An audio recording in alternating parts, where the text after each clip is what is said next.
like that, we are back with another Unpack presented to you by the 2B Fair Show. The GH podcast, usually y'all hear like the horns and the claps. He's doing Christmas and family activities right now. But nonetheless, we got the four horsemen right here. It's the 2B Fair Show, and none other than FBA's own Trey. So again, we got the season recap call-in show. Again, want y'all to call in really as early as possible. We'll put the call in fairly early, in which, again, let's talk about some of your favorite topics of this year. Again, call in season recap. But before we get too deep into it, as always, I would love for our amazing panel to introduce themselves. Talk to us at the top. We got Rail. What up? What up? Old head Real from the 2B Fair Show. We here and on who you talking to on Saturdays at 8:30 p.m. Man, I'm here, bro. I'm a guest for real, man. Hey, I watch the show every fucking week. Y'all do y'all thing here. Yeah, man. I won't be able to come because of the time, as we was talking about, before. But I'm excited, nigga, on vacation, looking at, you know what I mean. We gonna get it in, man. I'm looking forward to the conversation. And that's it. Oh. I dig it. Below him, y'all know it. He's a favorite. FBA's own David Walker. It was good here for another opportunity to intellectually spar with the homies. Shout out to the regulars in the chat. Likes, putting the messages in there. We interact with that. Look forward to another show. Yep. Some call him J-Rock. Some call him Johnny. Some call him host of the 2B Fair Show. I don't know. Talk to him. What's up? It's your boy Johnny P. Happy holidays to everybody out there. What up to the chat? We got a few of them back there. It's been a good year. This definitely had some fun, with the fellas on here. Learned a lot, discussed a lot of great conversations. So definitely look forward, wrap it up and we'll be at it again next year. Yep. All right. So I guess before we even hop into it, y'all know we like a good icebreaker. How was y'all Christmas? Did y'all celebrate Christmas? Do we got any anti-Christmas in here? How was y'all Christmas? How was your holidays? Maybe we got some Kwanzaa, some emoji. I mean emoji. Yeah, I don't know, fellas. Talk to us. Oh nah, we had me and my family, we eat good for Thanksgiving and Christmas. But yeah, we did a little surf and turf today. So yeah. Who was on the steak? That was Pops. Pop going through everything. We Red Lobster was open today, so we went up there and got the Admiral's Feast or whatever we got. We did it right this year. So I was cheddar bay biscuits on deck. So you can't go wrong with those. So you can't go wrong.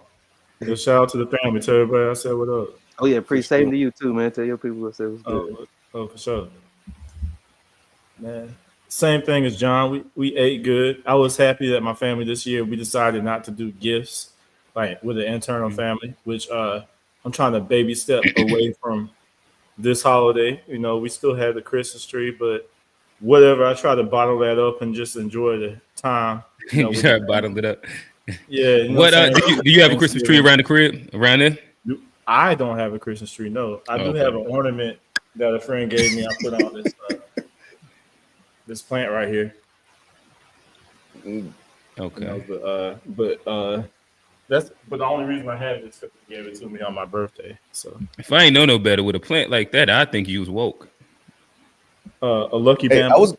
I was gonna ask him, do he know what kind of plant it was? Because usually when a bachelor got the joint in the crib, that really just be for the hoes. Oh no, it's a lucky bamboo. I got the aesthetic. My bad, not for the hoe, for the aesthetic. I apologize. Oh yeah, for the aesthetic. Yeah, I mean, I got like 20 basil plants too. I really kind of. You be actually growing plants? Yeah, I got like a little something like this too. You know what I'm saying? I got a bunch of these and hydroponic Jones, and I got the little shits up there. I got the mints and the basil and the oregano and all that, whatever. That boy used to have a green thumb. Now you got a green thumb. Oh, you know what I'm saying? A little something. But as far as like the Christmas thing goes, I don't like with the Kwanzaa thing that was created by Fed, and it tries to Africanize us. I don't really know anybody that celebrates Kwanzaa. but a new holiday called Arutasusi that Tariq Nasheed kind of pushes, like a day to celebrate on Christmas Eve.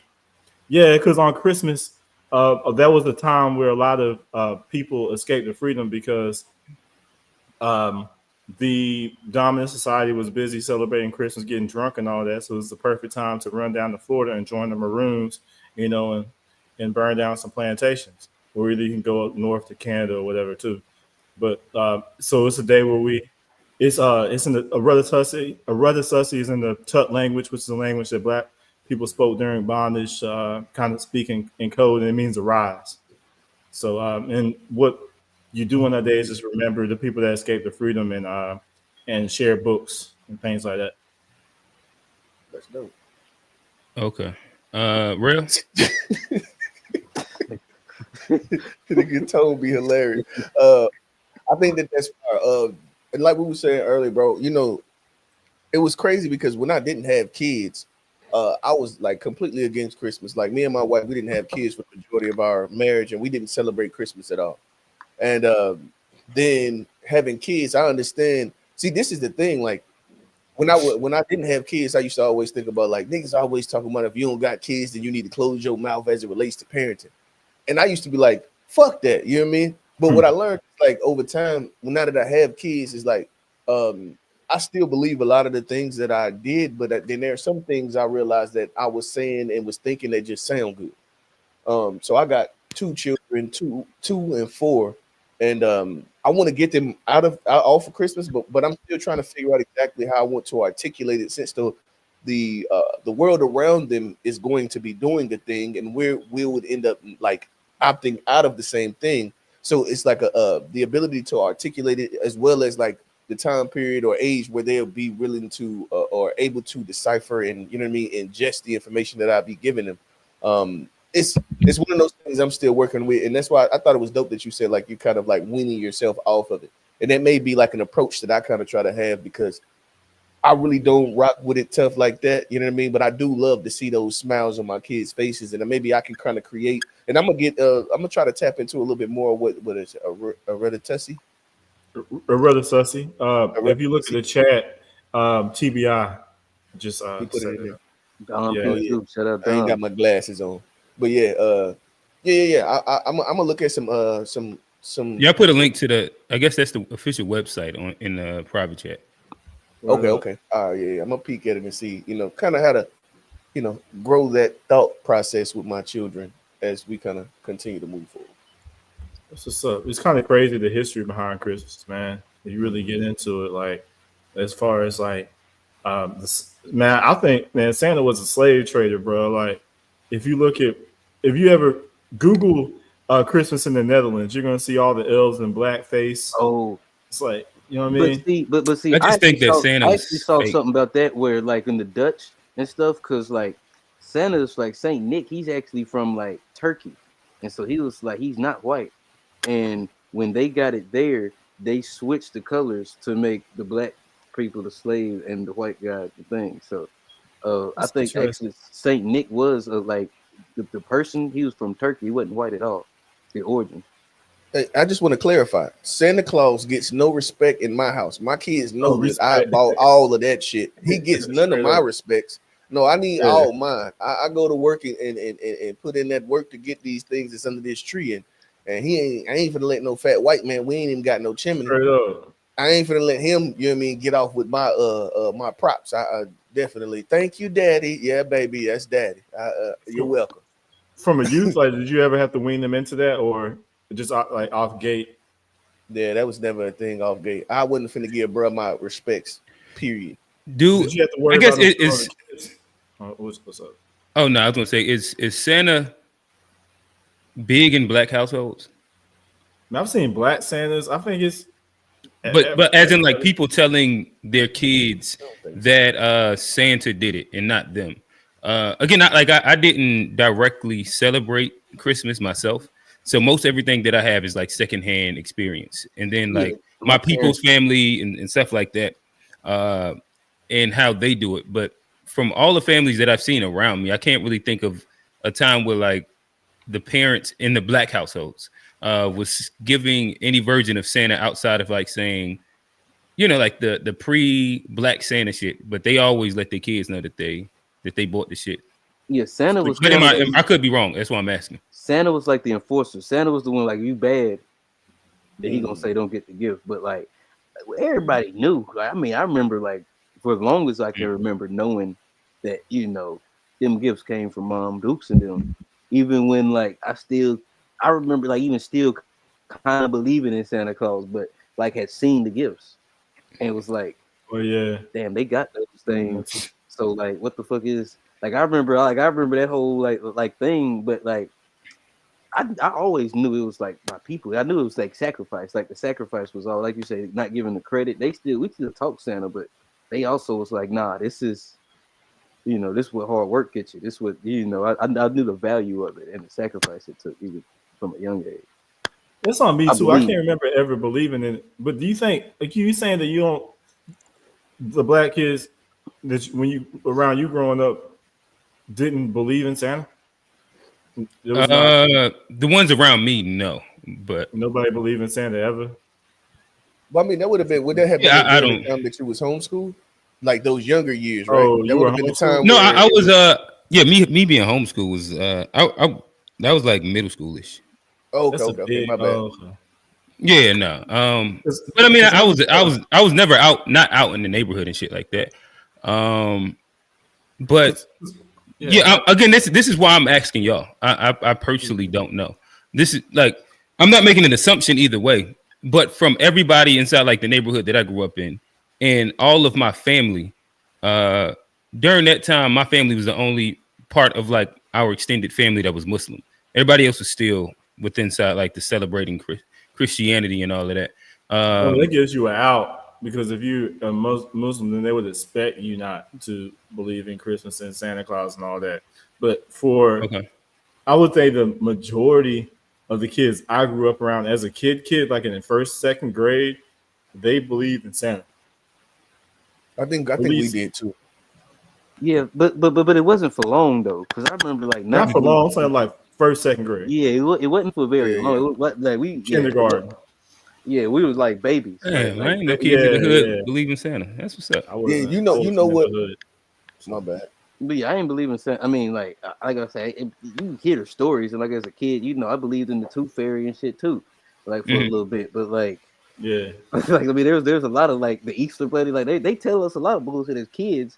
And like, because I guess like I just went to like us with like being able to filter through bullshit like even early, because like Tooth Fairy, Easter Bunny, like it's all these fables, and like they want you to believe it, but like the earlier you can start like seeing it, like I think it's an indication, because like even early on I was like I had questions like the chimney, like it was just logical stuff. Like as I started learning, I was like, hold up. But I guess so for me, like for example, yesterday, my people or my wife's people, they have like a Christmas Eve thing that they do where they all go and they do brunch over there and they have like gifts under her mama's tree and they open gifts and do like the whole little thing. So we went over there and they was doing that whole thing, but with the kids that was from like 1 year old all the way up to like, I think the oldest out that bunch might be 7 or something like that. But they all know who got them the gift, where it came from, and that, you'll get the rest of your gifts tomorrow morning, XYZ. There was no Santa involved in any of it at all. And I don't know, maybe that's just like an outlier. Yeah, I think that at this point we be wanting our respects. Like we not finna give Santa. That was a thing when we were younger. I don't think that kids. Yeah, you talking about modern raising kids that are our age versus like trying to say, "Oh yeah, this man came and brought you something that I work for." We ain't really with that. You know what I mean? We want our recognition. We ain't finna play that. But what about your parent? Like what about your mama and them? Like as a kid, I know you probably believed at some point in your life. Yeah. Yeah, real. Like you ain't believe in Santa ever. I did. I believe I did. I remember when Christmas became like the year I actually realized that it was a thing. My family wanted me to know that Mom Dukes was the one that was getting the stuff because I would be ungrateful. And so that became a thing. I remember a year I made my mom cry, and that was really making my mom cry was the reason why I didn't want to celebrate Christmas at all in my adult life. I made her cry. It still plays in my head, and it was like, fuck Christmas. You know what I mean? Because like as a grown man looking back, it's like, bro, how selfish are you, bro? Like that shit. That's one of those times where like, you know, I know I was a kid, but like, yeah, nah, that shit was just something that cut me deep about, you know what I mean, what I had done and how it affected my mom's. That I was just like, yeah, fuck that, John. But like, I'm pretty sure that we did believe in it, but the reason that they kind of brought it out to us was because of like, or at least me, was because of like the ungratefulness and the expectation that I was supposed to get something that I wasn't able to get, and you know what I mean. So they kind of they wanted to make sure that I understood that it wasn't Santa Claus that wasn't fucking with. It's like we in this economic position and we can't afford to do these things, so you need to be grateful for what you do get.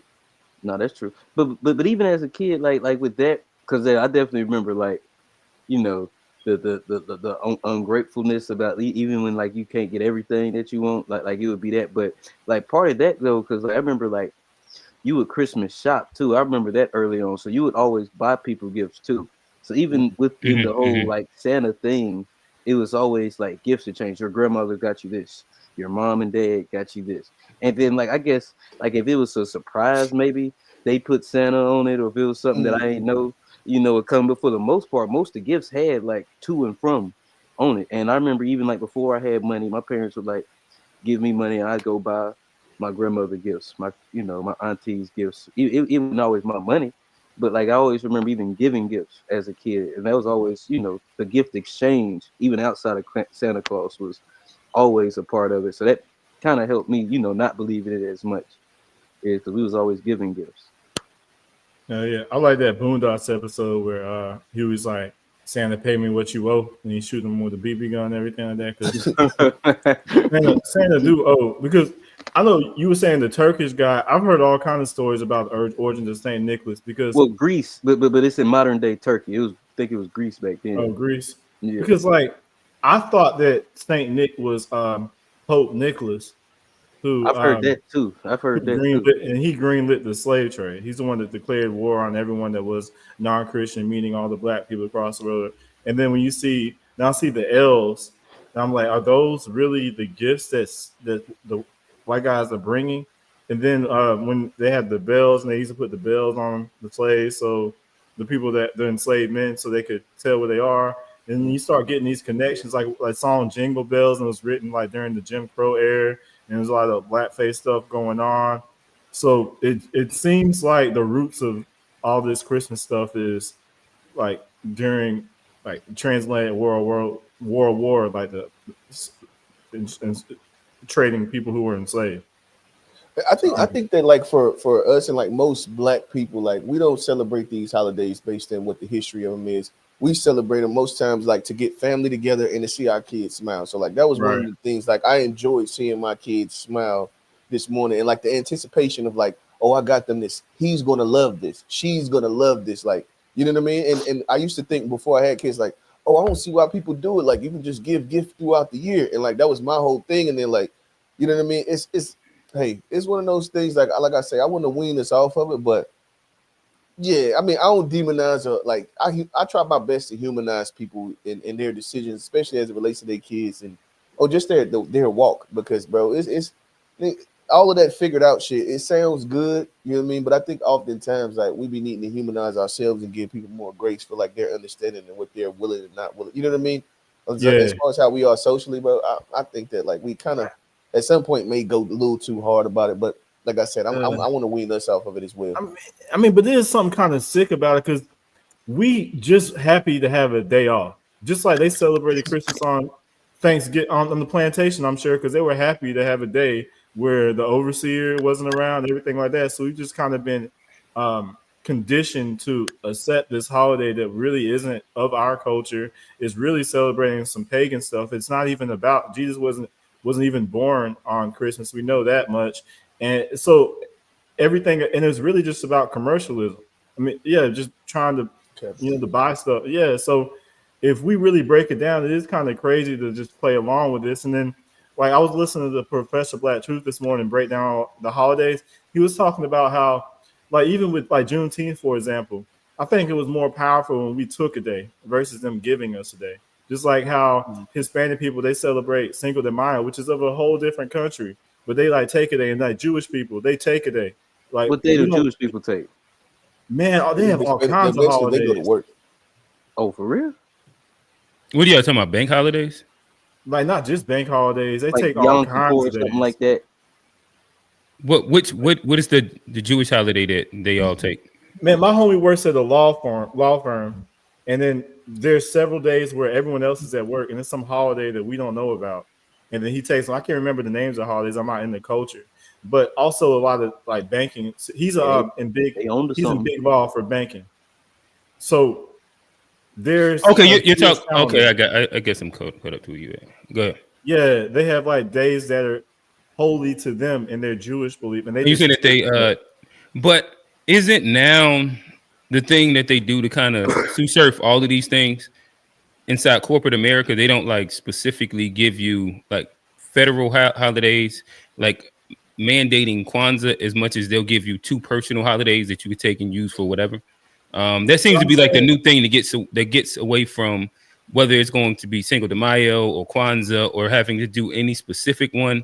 They just give you 2 things to use as your own, whether you're Jewish, Black, anything. That's kind of like, again, counter to my point, because I'm saying like we shouldn't be given any days. We need to take a day. If it's about us, like we shouldn't wait for the dominant society to say, here's a day off. If it's important to us, like Juneteenth, we celebrated Juneteenth before it was a national holiday. I think it was more powerful that way because now it gets commercialized and we get a day. You know what I mean? Like we don't. Right. But I guess what I'm saying is that they're not giving you the day still. You get to choose if you take that day. Man, it's still giving us a day to choose. It's like a false. And it's not like just giving us specifically as Black people today. Like they're giving all people 2 days out the year to choose to take whatever your personal holidays are. But it doesn't matter if it's given to us or not. Like whether it's given to us or not, we should just be willing to take the day. Like Malcolm X Day. It would be nice if Black people were like, nah, on Malcolm X Day, this is a holy day for us.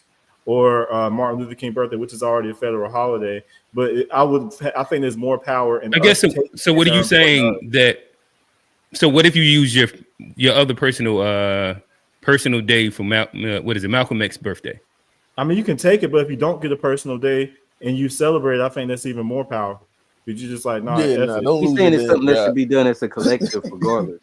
But I get it. Don't lose your job. Yeah, I'm about to say, but I guess inside this, in the scenario that you're talking about, are you saying like use PTO, just like no call, no show? What do you mean? If you have I'm not saying that, of course. No, I'm literally asking. I'm trying to understand. Like when you're saying take the day, what does that mean? Does that mean like use your PTO instead of a personal holiday? Does that mean no call, no show? Is it like a protest day? Like, what do you mean by that? If you can without getting fired. Ideally, it would be good for us not to be beholden to them because we had our own businesses and we could, we did, because you know what I mean? Like we shouldn't let them tell us that we can't celebrate our heroes on the day because they'll fire us, because that's a position of powerlessness. But if you can take the day to celebrate something that's important to your lineage without permission from the dominant society, I'm saying that's powerful. I'm not really saying nothing more than that. I say use your personal. We should collectively use our personal holidays for that day, and we should rock out like that. And if we do it in mass, that shows that we all like in agreement and fuck with it. Don't make folk hot at the job. You need your job. You can't be sitting there as the man in the house talking about leading and then fuck. You know what I mean? We don't need that. If you're employed, but I think it would be better if we move to like if we had reparations. We're going to be in our own business. Then we can definitely take our own thing. But I get what you're saying. Don't lose your job. I guess I feel that, but I'm saying we still got to eat till we get reparations. We do. Hey. What I'm saying, Trey, I feel like you be sometimes trying to send niggas off the cliff, bro. Hey, we got to be regular people and support families too, bro. Y'all are making this way more complicated. I'm just saying, in theory, maybe not in practice, it would be different. I don't know the avenue to get there, but ideally, the same way that Jewish people are able to take days, especially when they have their own law firms, they have their own banking stuff, and they can just, take their days. But they're usually using PTO for that, right? Man, if it's their own business, if it's a Jewish-owned business, they first off, they got enough bread to where they don't have to show up. And if they're nice enough in law, then it is what it is, especially if they're dealing with other people within their own community. because they're in that position of power because they have ownership. I don't get what you're saying. You're saying because we don't really own anything, we're beholden to the dominant society to tell us when we can be off. Which I'm saying it would be nice to get beyond that, and we celebrate our heroes when we feel like that. Because until then, we're in this situation of powerlessness where we can take a day off when they tell us we can. And I don't think that's. Or you just use your personal holidays. If you have it. If you don't have it, then I guess you go on to work. Yeah. If they give you some PTO, no, for sure. It's at a certain level you get personal holidays. Every you black McDonald's on that day. You won't get no personal holidays. Not at McDonald's, I don't think. When I worked at McDonald's, you don't. Or like personal holidays is a new thing. This isn't like an older construct. I think within like the past 3 to 4 years, it's become like more of a because even at the job that I have now, when I first started, they wasn't giving out personal holidays. Oh, I don't know. When I was at the bank, when I first started in 2018, they had the personal holidays. Mm-hmm. Yeah, no, I started my position in 2016, but the banks also the banks have way more holidays in general that y'all have off. Y'all have like federals and Veterans Day, all kind of shit. Yeah, in the military, they do a lot of those. You don't get personal holidays, but in the military, they get we got pretty much every fucking holiday. Mm-hmm. Every holiday in the military as well. So what do you say for when I tell you that the Jewish community, my homies that are in big law and they work for all these banking institutions, and they have days where they get paid, but the bosses and everything, they just don't show up because they're taking their day. Like, I understand we're not in the position to do that, but that is a power move, is all I'm saying. But they also get more PTO days than like your average worker. Them niggas get, you know what I mean? Based on your position, you get more days to take. So now, this is the fact. But then you're also just talking about like the owner of a company. They probably take way other days that they just be fucking off. Fact. Boss man, this nigga always just daughter catch a cold. He'll be out for a week. Yeah, it's different. But they're using personal holidays for that too. But we don't know. You just speculating. You don't know what they're using. All they know, everyone knows is that on Jewish holidays, their bosses don't answer the phone. They're the boss. Maybe they don't have to take PTO as their company. But wouldn't you say that you're speculating as well with like what you're saying? Well, I guess we both were speculating it. But I just know that on those Jewish holidays, the bosses don't show up, and it's on every Jewish holiday. I don't know. Maybe other people get more days. Maybe they don't. Maybe they can take those days and more days. Who knows? This is their company. If it's my company, and I just feel like show up on Malcolm X, and I'm not showing up, and that's PTO or not, it's my business. And but I wonder, like, if you own a company, I don't think you have to take PTO anyway, right? No, you just do what the fuck you want to do. Bro, all I'm saying is the Jewish bosses, they don't show. They honor their holidays. Like, we can get into the weeds on other stuff and the why and everything like that. But I'm saying I would like for us to honor our holidays as well, the same way they do. That's all. Well, I think the big part of it is to get in position to be able to do it. Right. That's the underlying thing. It's like it's a position thing before you can just, you know what I mean, move. But I agree that it would be dope for us to get to that place. But yeah, I mean, let's not, not show or not speak on the fact that it is a position in order for you to get to that place. You can't just make those types of decisions. We was talking about the boss, and of course the boss do what he want to do because he got us there, and we want, you know what I mean? That's how that just shit roll downhill. All right. To be honest, I don't think black people would do that if they could. I don't think that even if we take an extra day.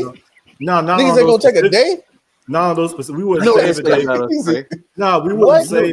We wouldn't say. We wouldn't wait and do it to celebrate these other people. We would just use it for whenever we want the BS. Because I don't think we have enough of us on code that really even care enough to honor our heroes.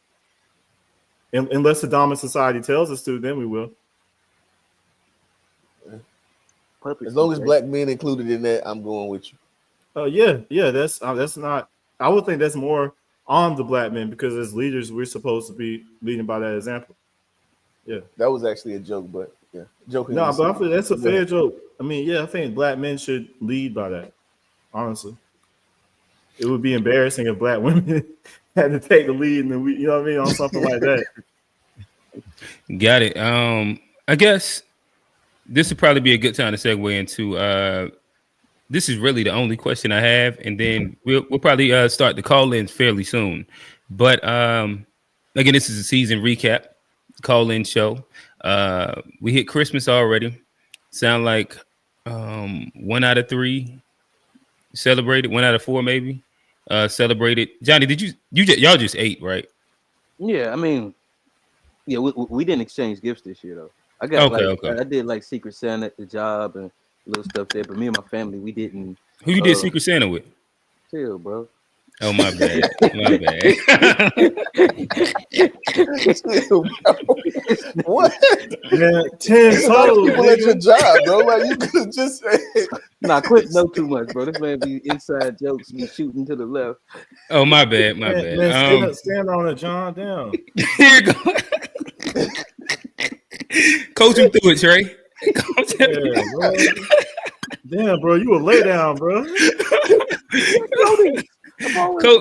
Coach him through it, man. He said, "You like white women? It's okay, bro. You just gotta start saying it louder." That's not my heel, bro.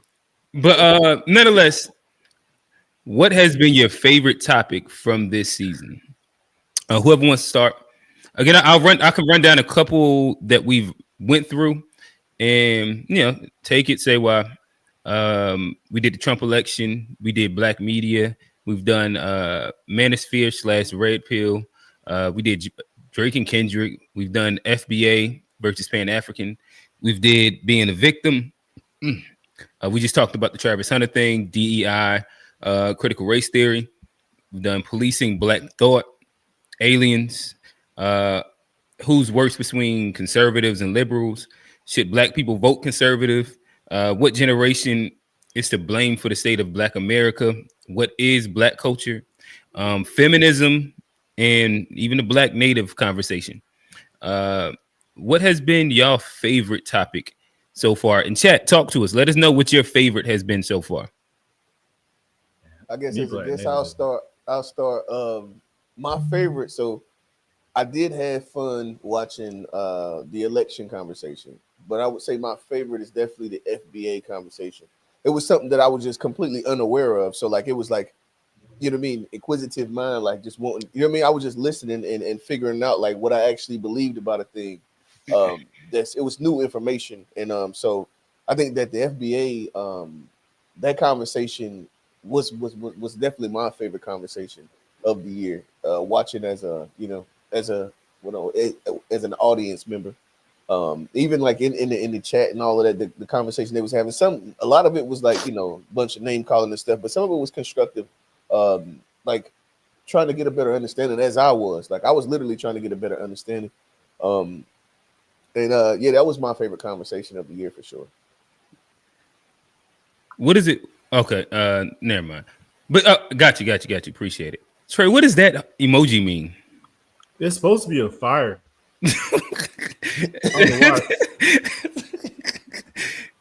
Your heart is on fire. That seems, I don't know.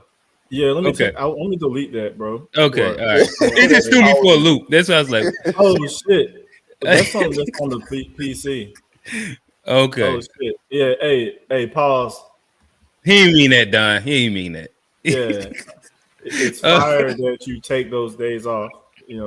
Shout out to Lineage. Yeah. Okay. All right.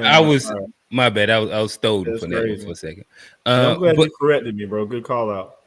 But Trey, talk to us. What's been your favorite? I don't know if I even need to really ask you, but what's been your favorite conversation that we've had so far? The Black nativism is one thing. I also like the conspiracy theory conversation. Oh yeah, I forgot about that. I didn't put that on there. And the Black nativism, and then I would say the FBA. Not too much of Pan-Africanism, because I don't really like talking about like that business over there, the so-called diaspora business. I like to focus on our business here, and then and not even really address all that, And other than that, I would say there's been more revelations in the Travis Hunter situation. It's been kind of crazy too. So okay, I would say maybe also the gender stuff, because I think that's a very difficult conversation that needs to be had. And Go ahead and say the G word. Drop it on him. The gynocracy. Yeah, I think. but I would say I called Jason Black and I brought that up, and then he was like, the question isn't whether it's a gynocracy. The question is, what are you gonna do about it? So Hold on, he said what? What did he say again? It's not whether or not there's a gynocracy. The question is, what are you gonna do about it? And his answer was, you just gotta make yourself more competitive. And I was like, I don't think that's necessarily going to fix the problem collectively, but I feel what you're saying. That's all I can really control. Yeah, I ain't gonna lie, bro. I feel like you was supposed to have some extra backup. I think that like you made some call outs. And G, I'll be here next week. I think that sometimes y'all be sounding pretty feminist move. Well, I think he's not talking about the conversation he had with us.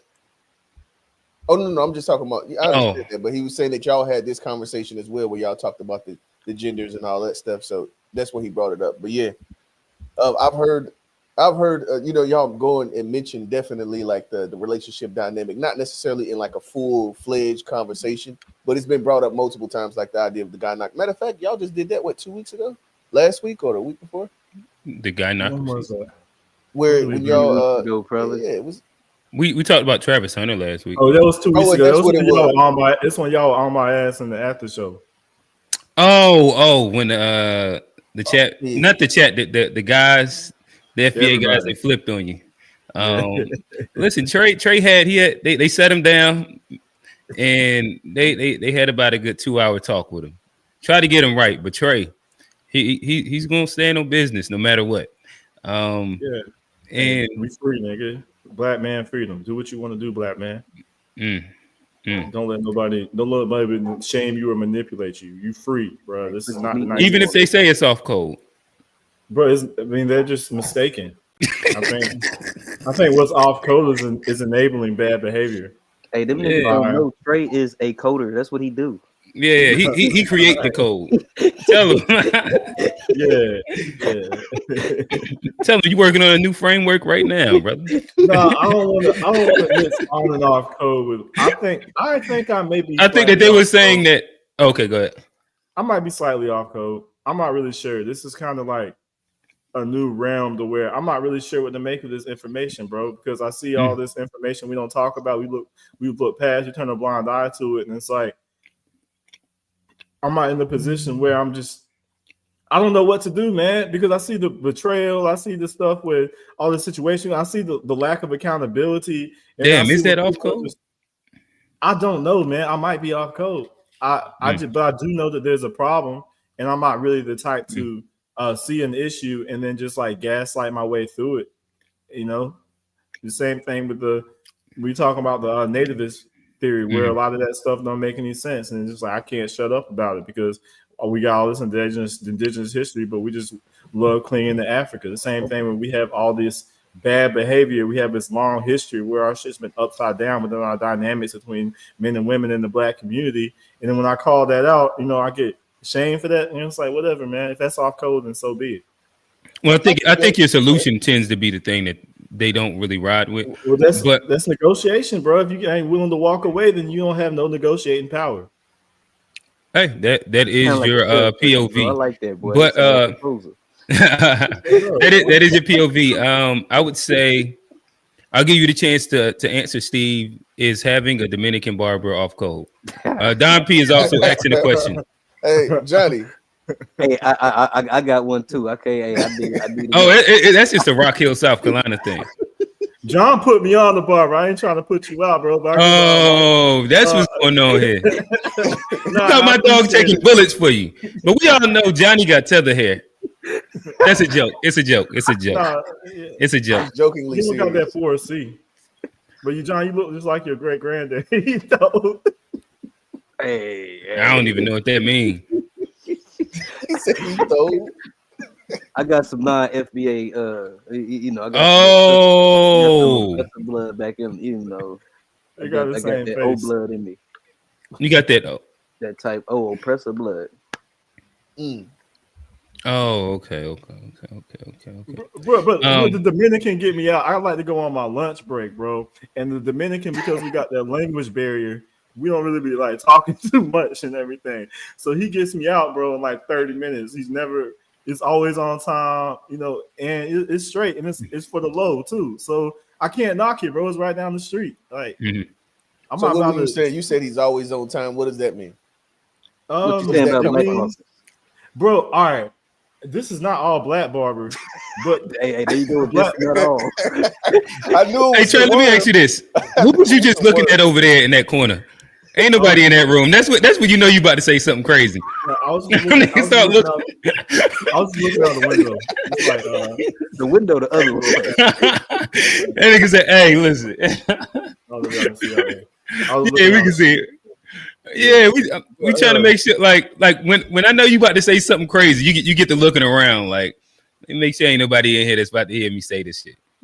Nah, but okay. So my homie put me on a barber, and I went in there. First off, like they weren't even there for like an hour, so I had to hang out at another place and everything. And then every time he was cutting my hair, he stopped like 4 times to serve somebody up, bro. I was like, bro, like I know you got to get your bread and everything, but I got to get to work, bro. That's one bad black barber. I know it was one bad barber, but Is that off code? And see, this is the reason why I asked that question is because I be really.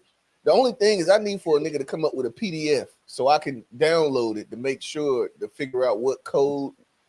Because I fuck with honestly, I can't lie. Like one of the things, like I said, it was one of my favorite conversations. I actually liked the conversation and liked the information presented.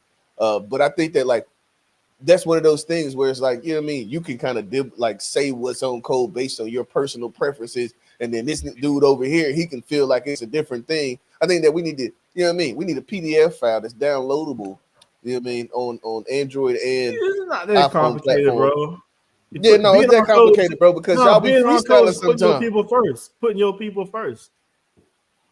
But it be freestyling sometimes. I think if it was a Dominican barber and a black barber who both had the same quality of service, and I went with the black barber, I could go find the black barber. I just don't have time for that. I'm just trying to get my hair cut and get in and out. And it just so happens that the most convenient person is a Dominican barber who was right by a coffee shop where I can work from home and I can just pull up on there, be in and out in 30 minutes. You know, it's for the low, and he, you know, it's just so too it's convenient. off code or not? Are you explaining the reason why you're doing off code behavior, or like what were you trying to do? It's not on code. Okay, so it's off. It can't be. No, I would say it's kind of like what are the we gray talking area. about, bro? It's like it's watching Netflix. See, that's why we need the PDF file, so it's no gray area. That's what I'm talking about right there. No, but I just told you it's not on code, so I know it's not. So that means it's off code, right? Yeah, like TBR said, being on code is just putting your people first and doing what is best for your people. And Right. so I guess maybe it is off code. Not maybe. See, that's why we need the PDF. I don't want maybe. Okay. All right. I went to another black barber, and I'm not saying it's his fault. It might have been because I had COVID a few times, and I had this alopecia that started developing, and then I just quit getting haircuts altogether. And then leave my boy Trey name. So you say that the black man gave you alopecia? Was it? I didn't say that. I just quit his knowing. I didn't say that. I just got alopecia. But he Kevin spraying his clippers. I mean, it was in one of those like salon shops where it was like kind of. I don't know if he had like running water in there like that. I don't know. Who you talking? You ain't talking about Kev, is you? Kev was the best barber I ever had. He was black, but he moved to like Raleigh or something like that. Kev was the truth. Kev was the truth. I kind of been in the like limbo since then because I had another barber that was like 45 minutes away, and I couldn't keep messing with him, but he was like blackish, you know what I mean? And then I just been. He was blackish. Like he was half black, half Hispanic. Was the truth though. Okay, so he was like he was. Dominicans got 4C hair. Like they got fades, they got all the stuff. Like they're like the blackest of all Latinos. So you fuck with the Hispanic diaspora? I don't know. Dominicans are kind of different. Like when I was in the Dominican, I was the lightest skinned person. When I was in the DR, I was the lightest skinned person there that I ran across. I guess I'm trying to understand. What are you saying that to say? I'm saying that they aren't your AOC type Latinos. They're in the same island with Haiti. Right. I just said that you fuck with the diaspora that exists within the Hispanic population. No, I think that a lot of them, DR. if a lot of the South American people look at themselves as black, as African as well. I would just say I don't know about all of them. I just know about the DR, and I rock with the DR. Nah, that's facts. I would rather A go lot to of the DR than Americans do. You rock with that part of the diaspora is all I was saying. It I sounds don't like even know. yes. I You don't said know. No, you wasn't even added the in the darkest one. diaspora. No, you just said the diaspora. I said I rock with the DR. That's all I said. Why'd you explain all that extra? Why'd you explain that they were darker when you went over there? Because What was you saying that to say?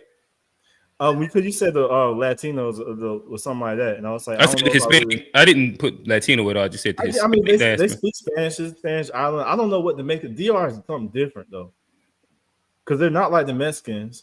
They're not really like Puerto Ricans. They're like a part of the Hispanic diaspora.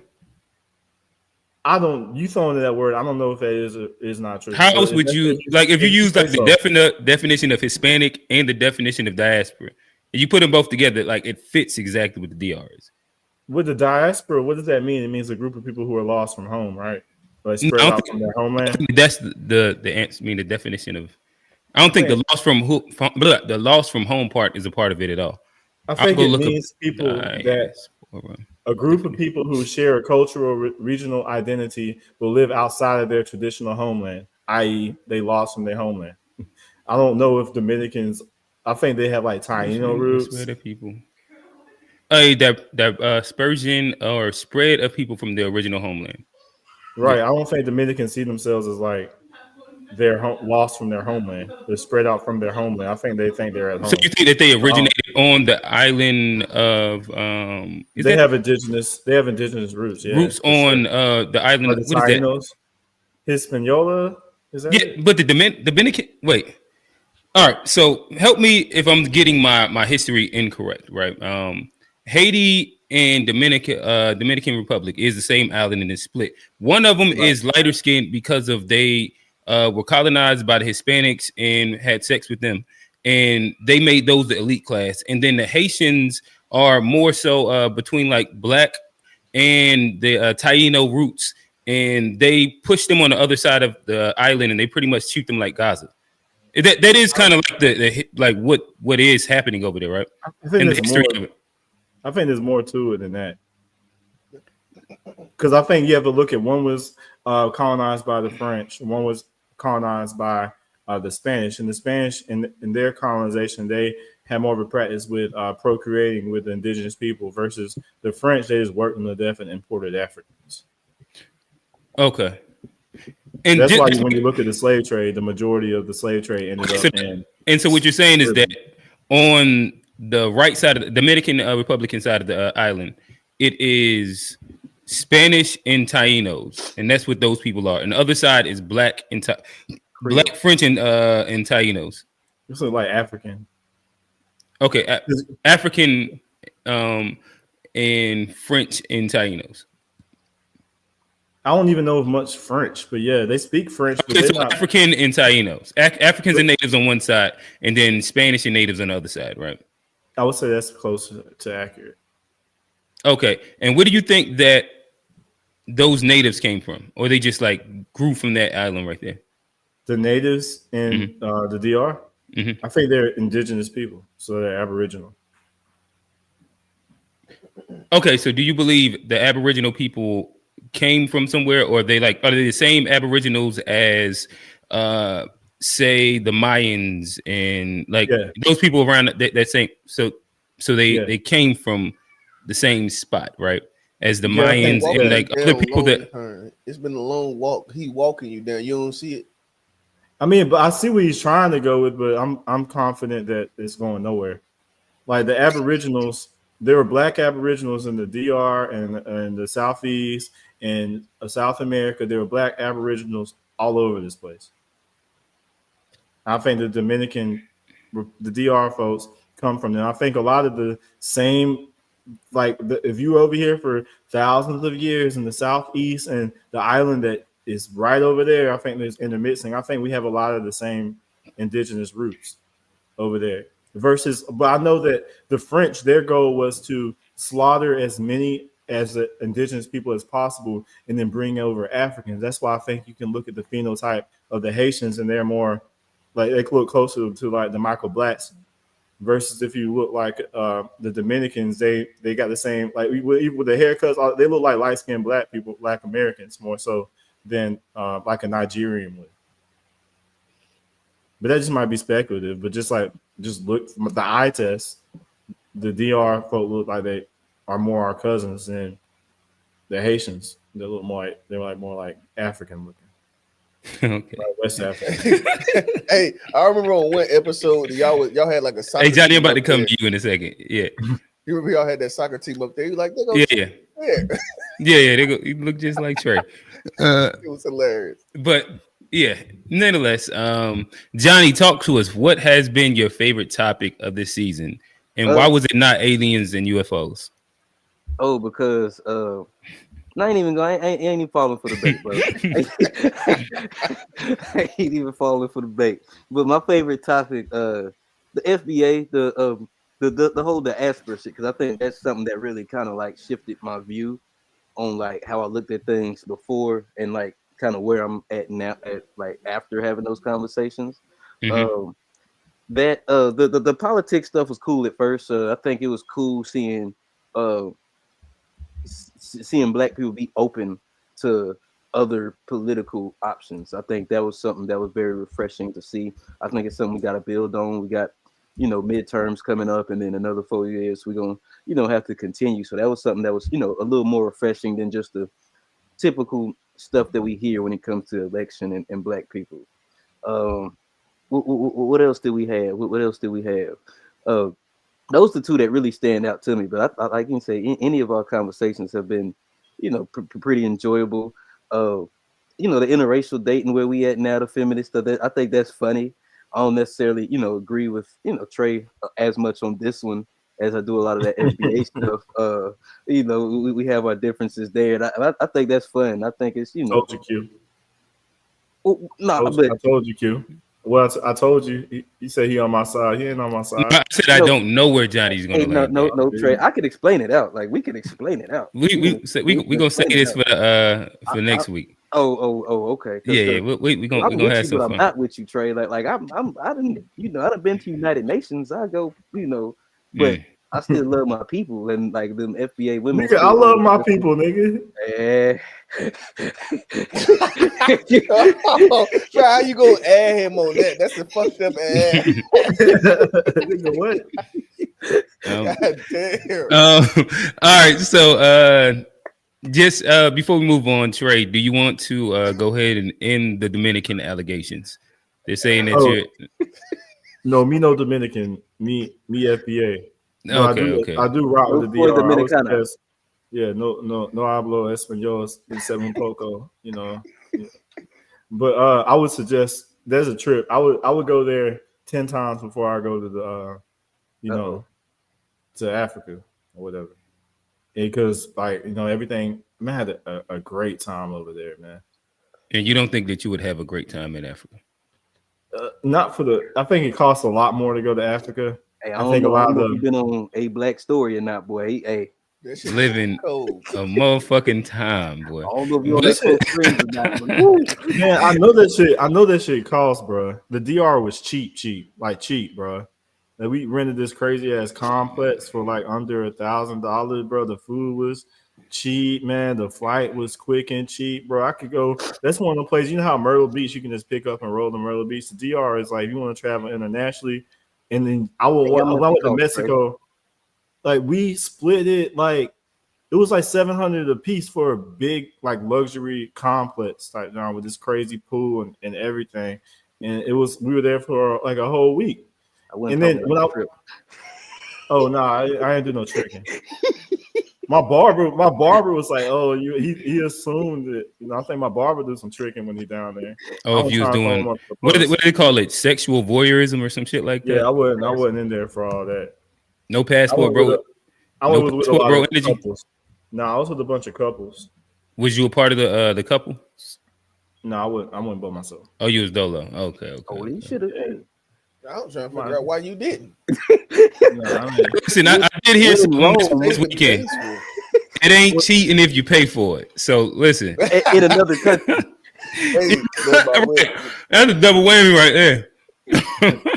even if I was in the tricking, we were in a place that was more like private beaches, to where there wasn't a lot of like public access there. So we just spent a lot of time in the very clear waters, walking on the big like rocks that going deep into the sea. You know what I'm saying? You can still see your feet.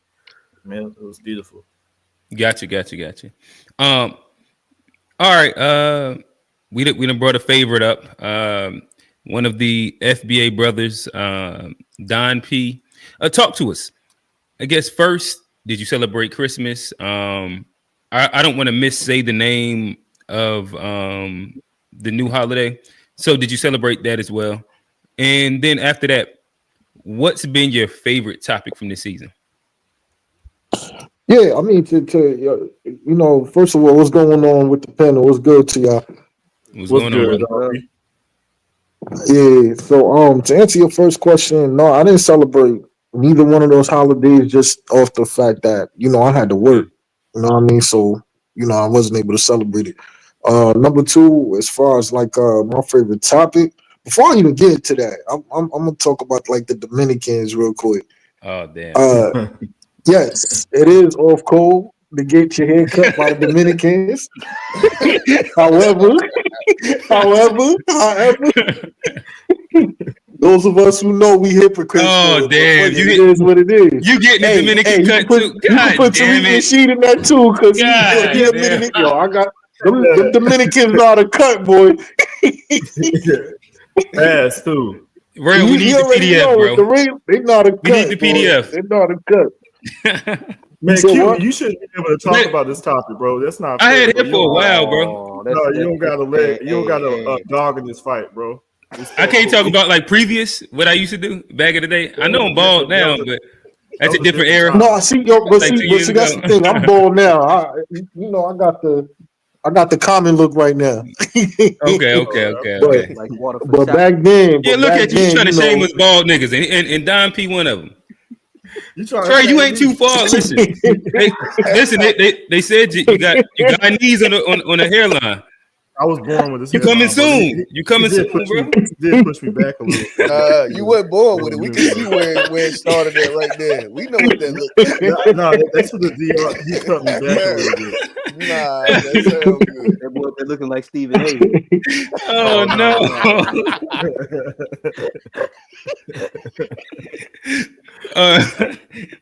But go ahead, Daffy. Man, I'm gonna give him props for that, man. I still don't fuck with him, but I'm gonna give him props for that. I gotta give props when props is due. But as far as like my favorite topic, man, any conversation, dealing with FBA, just getting a better understanding for the people who don't know, like Rel and like UQ and Johnny. I appreciate, like I said, when I first watched the show, I appreciate the fact that Trey was one of the only voices for FBA. As far as I know, I heard y'all used to have Mike TV on there at one point. I didn't watch that. He wasn't a part of it. I wasn't there for that. He just called in once. Up one time. Yeah. Okay. Oh, he only just called up once. Yeah, he just called in. I think he got triggered by somebody who used to be on the panel. Well, he made like 2 separate videos of that exact same exchange. Yeah, he was going in on old buddy. They used to be on the panel. I think that kind of triggers a lot of retaliation. You talking about Alex? I ain't no fraud. That was actually a part of what turned me off about it early. Like when initially, and that was the thing I ain't really fuck with about. Like I say, I ain't fuck with about you, but like I said, over time, like I listen every week and it's growing on me. And I actually fuck with, where you land. And even Don, I fuck with, you know what I mean, where y'all at. Because my thing is I'm open to listen and try to figure out what I actually believe about a thing. And but initially, I thought that was one of the big reasons I ain't fuck with the movement. It was like it doesn't have to be so divisive. But then it's like, yeah, I don't fuck with the way that they treated bruh. What was in the Alex? I ain't fuck with that at all. I ain't fuck with that at all. But then afterwards, once Alex wasn't here anymore, it was like, okay, now it was able to focus more in on what exactly y'all were talking about and what exactly y'all believe, so I could figure out exactly what I believe. But yeah, that shit was pretty fucked up, in my opinion. That's a problem though, because I don't know, like, how do we? Yeah, we go ahead, Don. Yeah, so like I would say this, man. Like what triggers a lot of things, and what triggers like hostility, and you know, anybody who would label themselves as FBA, right? Y'all can, you know, correct me if I'm wrong or not, but anything that would trigger hostility coming from us is when somebody is speaking in bad faith, or when somebody is it's one thing to have an opinion. It's okay to disagree with us on certain things, but if I feel like you're talking against something like reparations, or you say things like we already had reparations, and I feel Mm, like that's dangerous, and it goes into that same territory of people who talk about black on black crime, and it's mhm. like, you know, when other folks get a hold of that and they see that, they justify a lot of the bullshit that pops off with us. Well, excuse my French.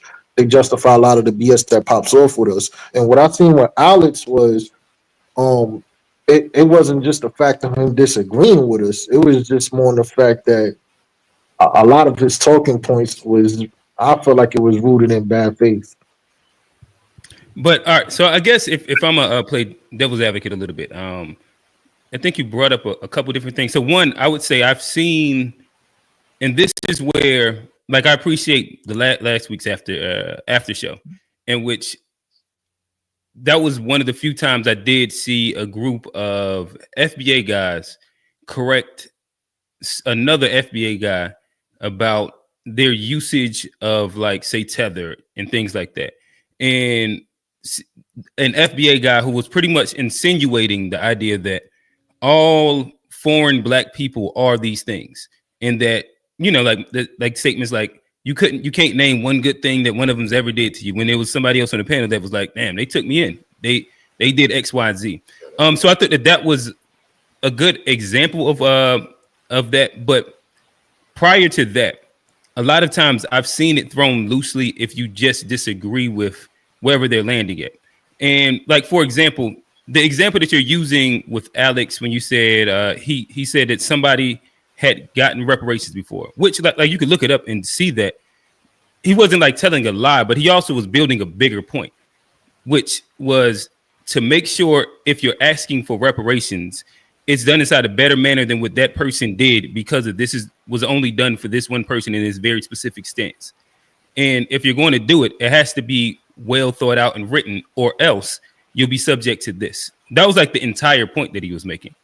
Where if you just get stuck on saying reparations was given, and again, even though it's a fact, it sounds bad inside like the ears of people that are fighting for reparations, but not hearing the entire point. And that's the biggest. I mean, that's the devil's advocate that I play. It wasn't just that though, because also when we were talking about the Black indigenous stuff, where all of us have grandparents who said they have indigenous roots, and for him to be the like not of this lineage, and also be the most adamant that as an authority of where we come from, that's kind of like, bro, you can't come have an immigrant background and then tell the natives, like, try to be an authority when we're trying to discover our roots and we have an open mind. So it's like you just want us to be African. But it's also, can Can I add one last thing, man, concerning like the go ahead. The back well, the post show thing with the dude who, when we checked the other FBA brother. Yeah, like that's the thing, you know, like I said, like we're not a hit group, and you know, whenever we're just a lineage, but I don't like when people speak for us and it turns into like some bullying type thing. You know what I mean? I'm not with that. As far as like the tether being thrown around loosely, I agree. That's one thing I do agree with you, Q. Like that term tether is being thrown around loosely, and um, my thing is, you know, it's an action. You know, if you call up, or if you're talking to us and you're hostile, or you asking bad faith questions, or you aggressive, then yeah, like we gonna treat you like, you a tether, and a tether is nothing but an immigrant coon, and we're hard on our own coons. You know what I mean? If you're a coon, if you're a domestic coon, we gonna be hard on you. Like, it is what it is. If you're a tether, we gonna be hard on you. It's just that, you know, everything is about respect. That's Right. all. Everything comes with a form of respect. And I But feel like dude was trying to be an agent of chaos. Go ahead, brother. I can't necessarily say that, but I guess this is something that You do very I've sympathetic seen to a lot of that behavior, though. I will say, I don't want to cut you off, my bad, but you seem to be No, very sympathetic to. It seems like you. I just try and them way navigate more grace navigate. than you do. Like, Not really. I just gave mad grace to like what I've hard on seen Tariq recently Nasheed. on. I'm not hard Who on does Tariq stuff? Nasheed, and I don't even be trying to talk about him. Like I'm not trying to talk about Tariq Nasheed. If we could just keep this FBA, I'll be all right, bro. I promise you, I'll be okay. I'm just saying that's just an example of something that I've seen you be very critical that direction. But when it comes to a person that's being bad faith, it seems like you kind of very defensive. But I can disagree on what what you take as bad faith, and that's what I was going to say. I think sometimes disagreeing with the point doesn't make it bad faith. He was mocking us and calling us ignorant and all type of shit. When we were I don't think that he was mocking all FBA people and calling all FBA. He was mocking me, and I was on the stage advocating. So when you're mocking me and we get I think that y'all did a bunch of things back and forth. So I don't think it's important to isolate whichever, like whoever. My main thing would be that I think the most productive version of these conversations ends in nobody calling each other, like whether it's coon or anything like that, or somebody a tether, and just like talk through the ideas inside a civil manner. And I think that a lot of times the name calling happens on disagreement and not necessarily on like disrespect. And then, it unravels from there in general. But Q, why do you think it is that in the after show last time, one thing you'll notice is that there were no hostile people in there, non-FBA people. That's not true. Y'all called niggas. Y'all called niggas bitches like multiple times. Like it was tethers assumed on people who grew up and had lineage. Okay, go ahead. I said there were no hostile non-FBA people during the after show, right? But the main hostility came from an FBA guy that was accusing all other FBA people of being out. You just said none of the hostility came from a non-FBA. My bad. What am I missing? I said there were no hostile non-FBAs on the panel. There were no non-FBAs who were being hostile. Okay. Right?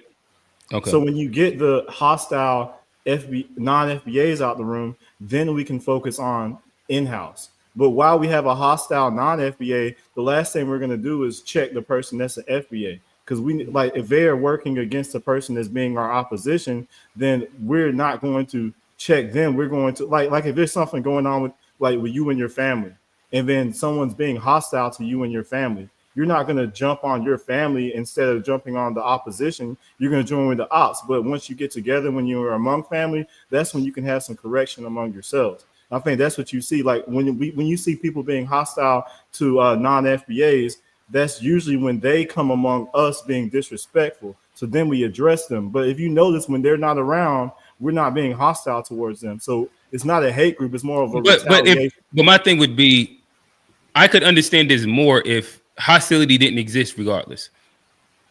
I don't understand. So if it was absent of a hostile person and then civility happened, then this would make sense.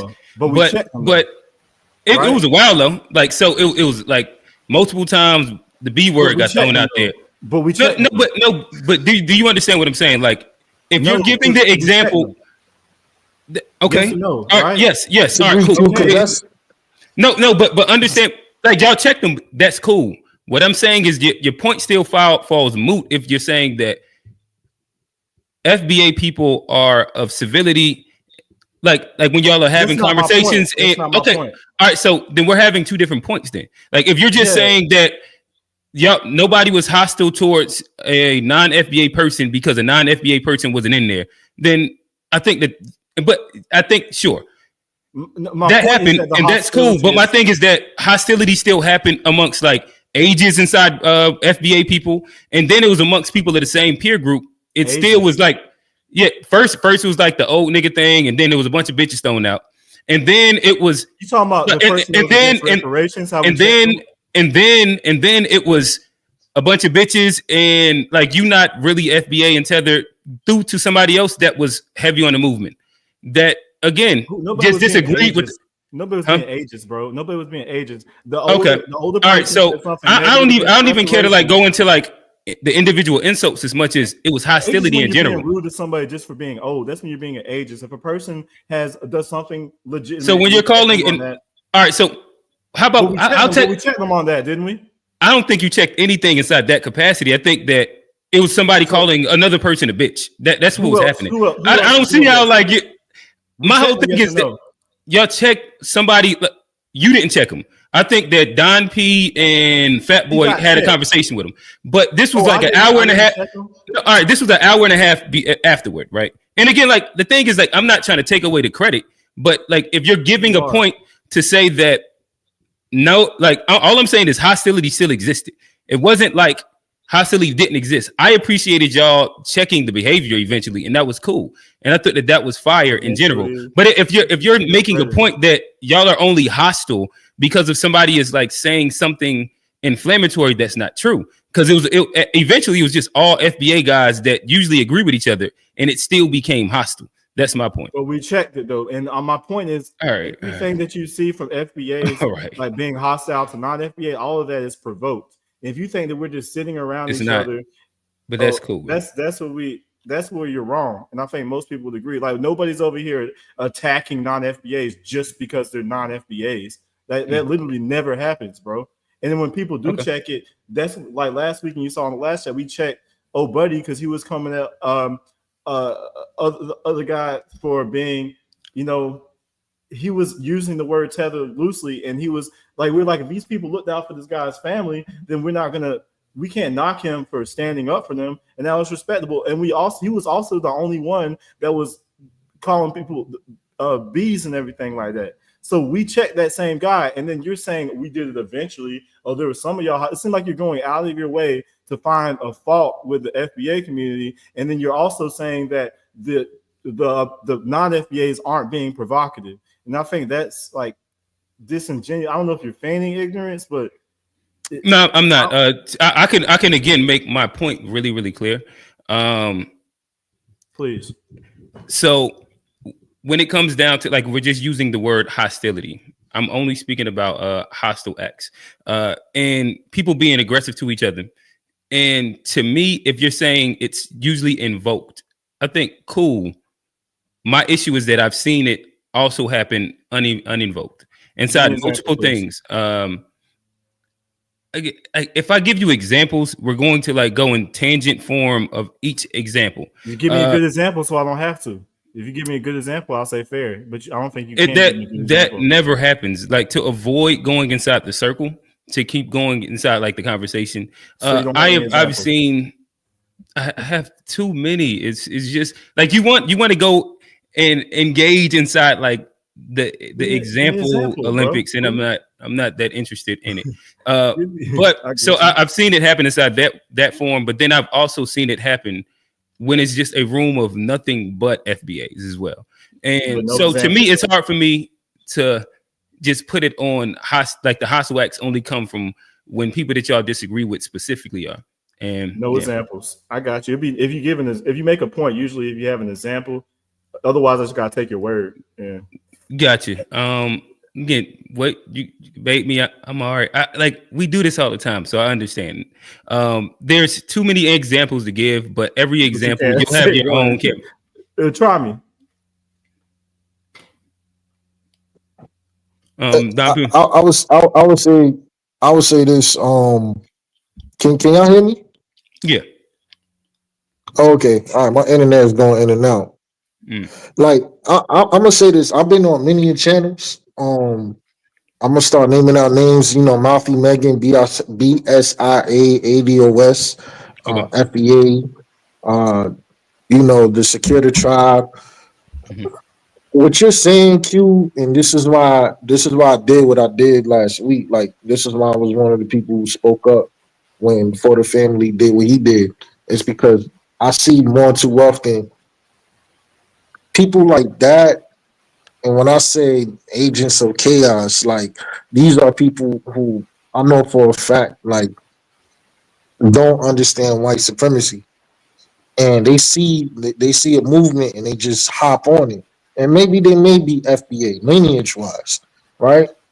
But when they probably see clips of Tariq roasting Africans or immigrant people. Now, noted that he did it because he was provoked. It was nothing to where he wasn't provoked, or it was nothing to where somebody didn't start something with him. But nonetheless, they see clips of him doing it, so they follow it. Mike TV follows it.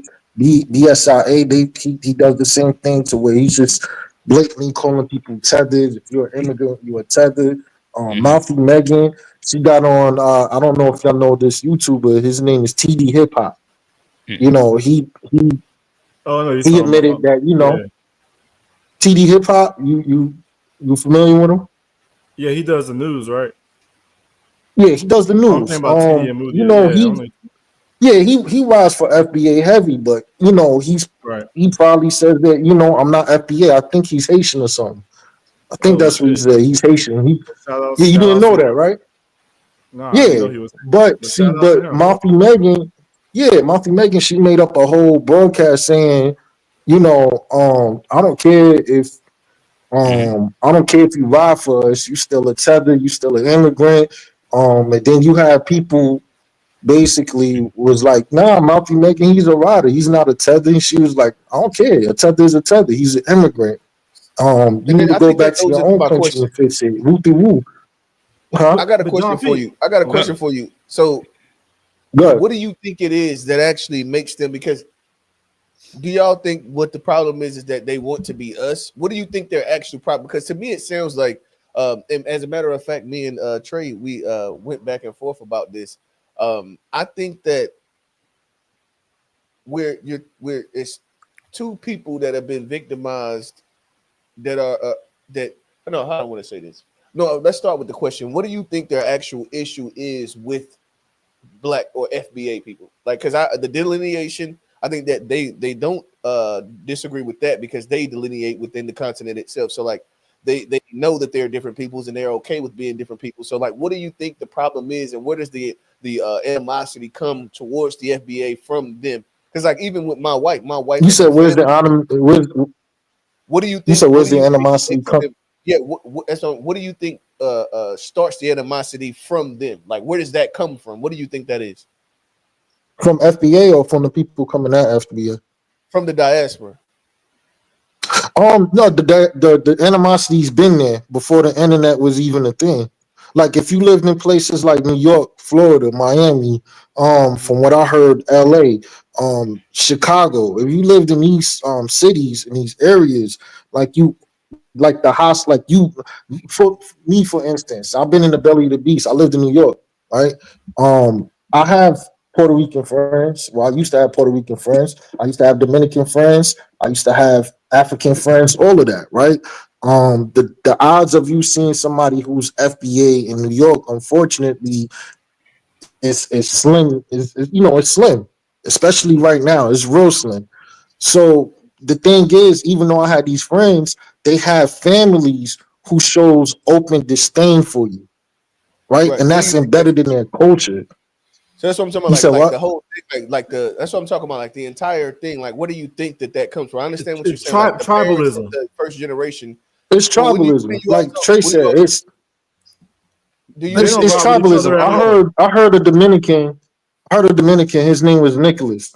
He looks like a spitting image of my brother. Again, me and my brother, we FBA, but the Dominicans, they like Trey say, they look more. A lot of them look very. They resemble us a lot. A lot of them got the darker complexion, with the hair, the broader nose, whatever, whatever. But I heard them specifically say that, you know, yeah, I got a brother who's light skinned like you, and shit, man, I think he look better than me, and it's because they got that colorism shit like real bad out there. They got that caste system real bad up there. So it's like Yeah, we had the shit here too. they colonized in the mind so bad. You said what? I said, yeah, we had the same shit. We It was had Yeah, the they black same. can't. Americans. No, not. It's nowhere near as bad as how it No, is no, with I the understand. people from the islands. Yeah, I remember being one of those guys growing up. Like the light skinned women were so bad. You know what I mean? That thing, like that's still a Mm, thing today, and it- that was very, very prominent within our community as well. If you go back to when we It's were a little younger, depending on your age. I mean, we make jokes of it, but with them, it's to that level. What I'm They saying is wouldn't that let It's, they the wouldn't let darker men and women of our community were holding the brunt of the jokes in our community. Like they were less, we were less apt to find them attractive. The same thing that you know what I mean. That's normal. bro. Like They we grew wouldn't up have during that time. even they wouldn't even let Kelly Rowland and Destiny's Child in the DR. It would have been all light skinned women. No, Like no, we no. I made a understand what you're place saying. like I understand Tatiana it's Ali levels and to it. Fresh Prince. We had dark skinned Aunt Viv. Like we had plenty of dark women that were. They don't put the dark skinned women on TV at all over there, No, I so it's understand. not comparable. yeah, like what you're saying is like I get what you're saying. 'Cause I'm a light skinned brother. You know what I mean? Like I've been in the fights. I did my thing. But even then, I'm not He said boo-hooing they or was trying him because thinking. he was light skinned. I got you, Don. Yeah, they Oh, was no, trying me. I'll the be same sure. thing. Look, so, but I still, even then, I still don't think it's the same thing. Like, I still don't think like like what we talk about when we talk about colorism is nowhere near as deep rooted as Right? it No, I is understand, in but that's because places we like don't have the Jamaica. power, though. That's because we don't No, have it's not power. because we don't have the Hmm. what. That's because we don't That's have power. Like you're talking about it at a lower socioeconomic place, like in the hood. that's an Like at the end of assumption, the day, bro. like I was saying to you, like I grew up in a neighborhood where we would have immigrants come in, like off of Bradford, across the street from Thomasboro Elementary. There's a neighborhood called Ravenwood Hills. It's one way in, one way out. Motherfucking the hood. I grew up. Most of my younger days was in there, and there were a lot of immigrant people that came there. Whether it was Hispanic, a lot of Africans, and I saw like we literally like when they first came to the neighborhood, and I was telling you this straight, when they first came to the neighborhood, they were definitely trying to fit in, but they was catching the motherfucking business. When I tell you like niggas, I would go out of my way when like motherfuckers wasn't around to like we're like, bro, you cool, bro, like you know what I mean? Try to because I was feeling sorry for them, We like roast each literally other feeling though sorry too, for them bro. niggas. Say it again. Let me, Like we roast each other though too. No, no, yeah, no. But like I'm talking about like to a different place. Like even okay, so Don, you light skinned, you know what it feels like to be the dude that shouldn't be laughing at the joke. And then as soon as you yeah, fucking laugh, but let me tell you the difference. The difference is this. uh-huh. I usually have, shorties who tell me I don't usually date light skinned brothers, but you different. I don't really fuck with light skinned dudes, but you different. But even then, it's not the same as, oh, you're gonna get a better job because you're the lighter complexion. Right. That's not like this. You're gonna be better in society because you're a lighter complexion. Like it's a totally different No, no, no. That beast ain't okay. Okay, out there as Right. opposed to over here. I think that's what he's saying. It's the being able to exercise power and Oh, inside I see. like the socioeconomic stances. It only lends itself to whether it's jokes or like dating preferences and things like that right now. So basically, Rail is saying the only reason we're not tribalistic and have colors and real bad is because we don't have the power to. I'm gonna let Rail answer that if that's exactly what he's saying. I mean, because Because Don, even with the jokes as a light skinned brother, you still do your dark. It don't even matter. Like we still do our thing amongst each other. Like that's but you jokes. don't That's think little preferences. That's yeah, jokes. You know what I mean? But like you don't think you out better than there, you nobody, dark skinned, you ain't got a chance. right? Exactly. It's a that was cat. my We don't only. have a caste system over here. No, no, no. The thing is that like, well, my bad. Hold on, my wife pulled up, so yeah, I gotta do my. Hold on, give me a second. I'll be back. I got you. Uh, But Don P, the examples you brought up earlier, where they were getting on TD Media because he's Haitian, you had FBA people call in and check that lady for being Yeah, on she him for that. did. They did. They definitely did. You're right, We Trey. was They did. checking I them was one of heavy, them. right? And then with Mike TV, I called in when I was checking him on some things too when he was doing some off code stuff. So even when we do Right. have people do that behavior, we check them. But do we don't really hear people. I think Camel, when he calls in, he does sometimes he calls out behavior when it don't make any sense from other people who are non FBA. But I don't think we have enough of people who are non FBA checking people who are non FBA, and we also have a lot of FBA people who make I agree. excuses for them and don't hold them accountable, and they'll even go so far as to reduce blame the black people who stand up against them, like demonize them just for defending ourselves. And I think that just comes from low self-esteem because we're so used to allowing them to speak negatively about us, tell us we don't have no culture because we don't want to punch down. Yeah, I agree. I agree with that 100%. I agree. I mean, like that's my whole stance. Like I feel like that's why I said what I said to Q in the first place. Like I think you're speaking from a place, and even I would say, well, and again, when I say this word, I don't mean this in disrespect. When I say ignorance, I mean that in its truest definition. Like you truly don't know, and the little bit that you do see, you're seeing like the worst of it. You know what I mean? Like you're seeing Right. like for the families, you're seeing like the Mike TVs, you're seeing like the Mouthy Megans, you're seeing these people, and it's like, nah, that's not what we about. You know, And Don P. So I guess yeah, I told you last week, not last, yeah, last week when you said this and made that differentiation, and even in y'all conversation, I was like, that's a great point. I'm gonna just keep watching, right? Because of the reality also would be though that inside the small sample size, like let's say maybe I know 6 or 7 people that are within the FBA movement, right? Like we got like y'all 3 guys right here. But then the other people that I might have seen would have been like For the Family, would have been a and shout out to For the Family. Like I have no smoke against them. I think that like the conversation was the conversation last week, but in general, like was brought on with like seeing like a Mike TV and different people like that, where I have seen almost half and half, if not like 1/3 of the people that have said it have acted in the way that you say isn't representative of it. And that's just like my small sample size of it. But within that, I think that until I see more and continue to see more, that's going to be a bit of what shapes my POV until I see more. And that's why I do appreciate the times that in the past few weeks, I've seen different spots where it's not specifically just this one monolithic thing. But the reality also would be is that I think that y'all are speaking right now from a sense of what y'all would like the movement to be and not necessarily what it is at the moment, where there are some agents of chaos that have to get weeded out. And then there's some people that are pushing for really, really good things. And I think that the quicker the people, that quote unquote agents of chaos get weeded out, I think that that's impossible. All we can do is check them, bro. no, You're asking us. that's a small micro size, man. No, and I'm not saying it, but I'm not saying it's a lot or little. I'm saying that a lot of the loudest people have been this though. But they get checked though. What else can we do other than check those people? I don't think that I just see them get checked all the time, but I think Trey made a profound point. He said that, whenever he brought up the Mouthy Megan situation, he said, well, didn't we check them? And I said, you know what? We did. Half of the chat was with it. The other half of the chat was like, nah, like that shit ain't cool. We not rocking with that. Right, but that sounds like a 50-50 split still. Nigga, I mean, but whenever like somebody from an immigrant background is off code, or somebody from an immigrant background is hostile towards us, rarely do you see anybody check them who's also from an immigrant background.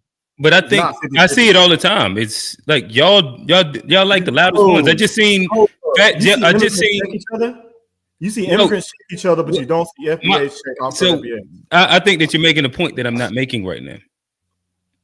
You got to slow down and just listen, brother. Okay. I took what Don P said was that you don't see anybody online checking them. To me, I think that that's the main thing that I've seen the FBA movement doing. Like Fat Joe just had his commentary, and then all I seen was FBA and FBA adjacent people checking them online. 8 people were checking them. Say it again.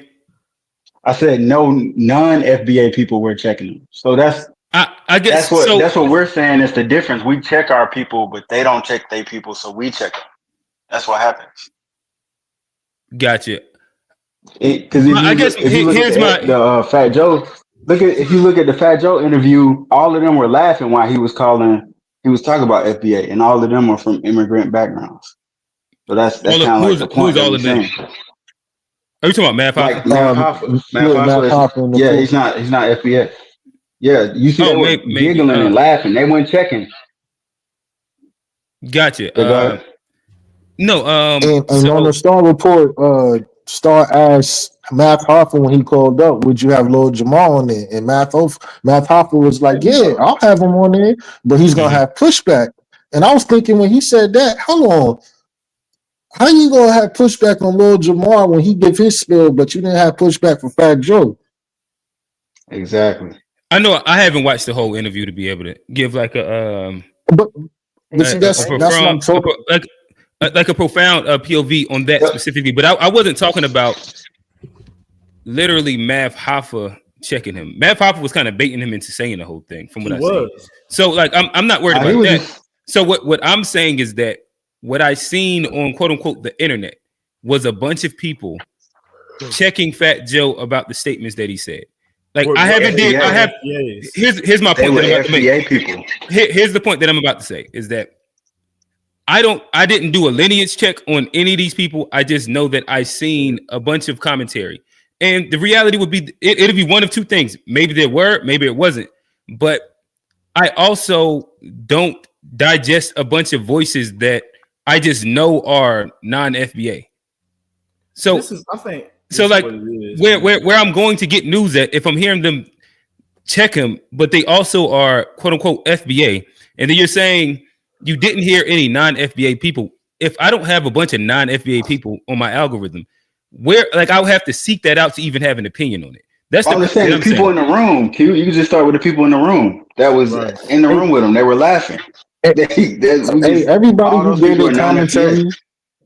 Everybody who get a commentary on checking Fat Joe, like they expressed that they was FBA. Wait, is O'Shea Every Jackson, single person who get a commentary? Is he FBA or not? He's FBA. Oh, he is. I thought he was. I don't know. Yeah, he's FBA. You sure? Yeah, he claims to be. He says it all the time in his videos, bro. Hairline. Yeah, he's FBA. I don't know. Hairlines, I guess. Yeah, his hairline wild though, but his hairline wild, but nah, he FBA. Yeah, y'all gotta get a headline. Dude, he's a weird one then, because he's on the continent. Dude Jackson, bro. but he over on the continent. But that doesn't make you non-FBA because he's living his best life over there. Yeah, I just think it's interesting. He's Pan-African. Yeah, he's Pan. But I'm saying, Q, FBA is a lineage, bro. You could be Pan-African and be FBA, bro. FBA is not. It's a lineage, man. All right, so I understand that. I'm usually talking about. I'm usually talking about more so the people that are helping to organize and push the movement. When I say I understand that FBA is a lineage. I think that when y'all are talking about like the movement and people being on code and getting things together, these are people that are identifying with like a version of ideology that's coming out of the FBA movement. Well, that's usually who I'm talking about. Well, that's not how. I think we gotta. That's a. You try to make it into a group, bro. No. But that's what being on code and all that is. That like it's getting people organized. So there was this dude by the name of Doggy Diamonds, right? I don't know if y'all know who that is, but he's a dude out of New York who who does interviews and stuff. You said you heard of him? I've heard the name. All right. Yeah, the first time Tariq Nasheed's name was mentioned in the chat, I think it was about 2 years ago. He made like a comment. He said, "Well, don't he has a why y'all following Tariq? Don't he got like a white wife in law type shit?" Like he said some slick shit like that, and the whole chat checked him for that, right? So he deleted that video. Fast forward now, when they was talking to when the Fat Joe thing was popping off, he admitted, he was like, "Well, I always grew up Pan-African, but he's talking about my lineage." So like what you talking about, like the whole aspect of this just being like this type of movement, like it's been established through this whole Fat Joe thing that it's not just a movement anymore. It's I don't know what I don't know. TBI, you can help me out with that, man. But I feel like everybody who's even on the fence with even calling themselves FBA knew what Fat Joe was talking about and knew that he was talking about specifically us as far as Black Americans, and not just what he calls the quote unquote group. Yeah, well, I thought I can't remember his exact words, but I thought he was specifically identifying Tariq Nasheed, and then he called him like his followers were black racists or some shit. Like, he was saying some crazy shit. But it seemed like he wasn't like talking about like all black people as much as like a specific group of black people. But you heard Fat Joe say that black people. Yeah, that's what it seemed like he was talking about. So when he said talking about Fat Joe, yeah, Fat Joe. I'm not sure about the Doggy Diamonds thing. But you heard what he said that black people and Latinos created hip hop 50-50, right?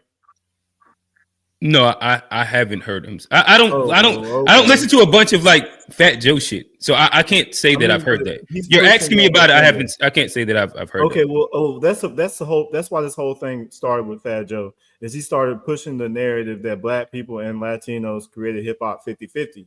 So he got checked by a lot of black people. And I don't think you would say that the only black people that disagree with Fat Joe on that are FBA activists. I think most black people, especially if they grew up in the era, whether they call themselves, some of the people on the documentary that Tariq Nasheed, they still call themselves African Americans. And they even disagree with Fat Joe. So that means when Fat Joe was talking about, he made a whole documentary that was based around it only being black Americans that did it. So everybody on the documentary, of course. You don't think that's true? What? No, I don't. I think that black Americans influenced the majority of hip hop. But you don't think we created hip hop? Come on, bro. Come on. You really don't believe.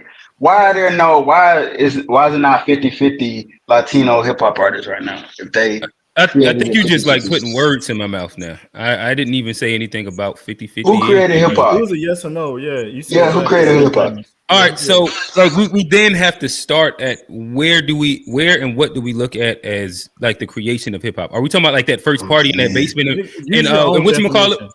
Use your own whatever you call hip hop. Was that created? Yeah, no, I think it was an amalgamation of like poor, mainly black people inside the hoods of New York. Not the hoods, inside like very specific hoods in New York.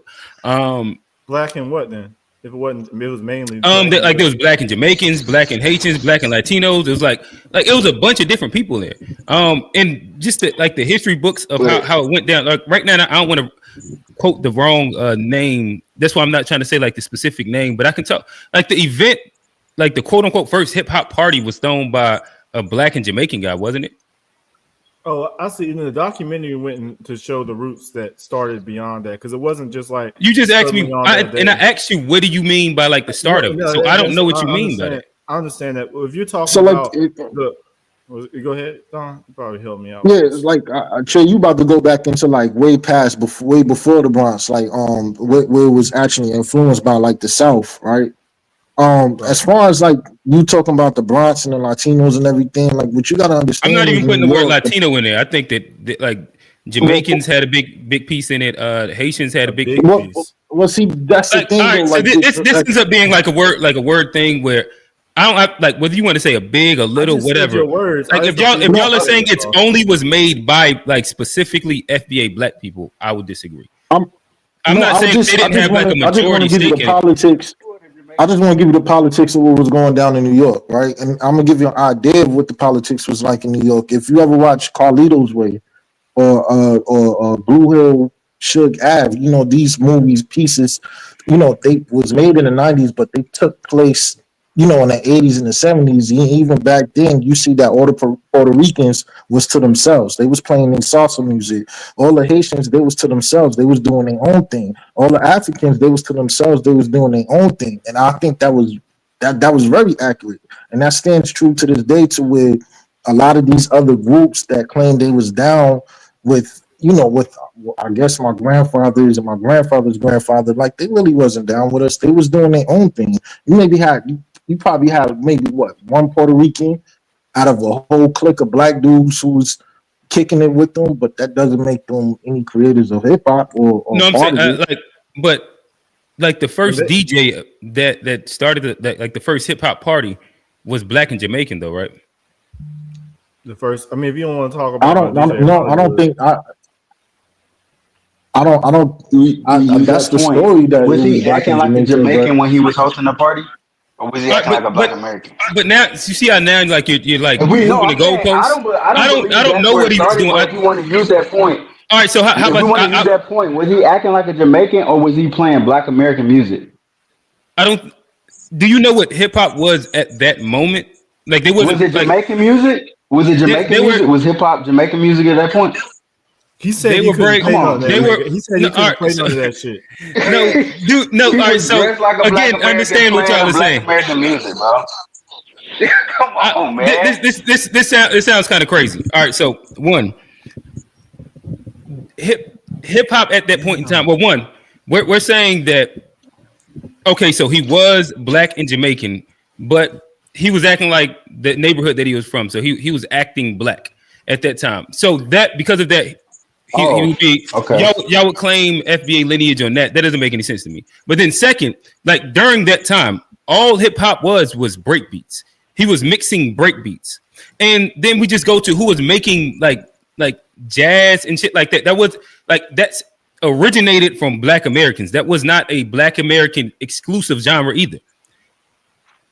Well, look, we can walk back. There's a whole documentary to break this down, but I think for now, Fat Joe said that Black people and Latinos created hip hop 50-50. Would you disagree? I don't agree with that. I don't agree with that. So that's what Fat Joe said, and that's why he was getting checked. So I think a lot of the Black people who would disagree with him may not identify themselves as FBA. So for Fat Joe to say his ops are only the FBA people, when people who wouldn't identify themselves that way would also be his ops, I think that you can't just say he was talking about the FBAs. He was talking about all the Black people who were pushing back on him. Well, I'm just saying, like he specifically spoke about that, like I don't want to lump y'all into the group that he was identifying, but he identified a very specific group. No, I'm a part of that group he was identifying, most definitely. Okay, and so if he wrongfully identified y'all as what he did, he was being very specific. And I think that he also said in there, he said, I'm not talking about all Black people. I'm talking about the Tariq Nasheed, Black racists, da. Like he went down into like a very specific wormhole.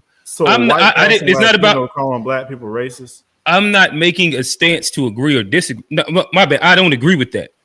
I'm just telling you he was talking about specific group, not everybody. He also like was intentional about that. Damn, hey Q, I used to think like you, bro, on some real shit. This whole delineation shit, like. And I understand. How do I think? What point am I making that I'm thinking?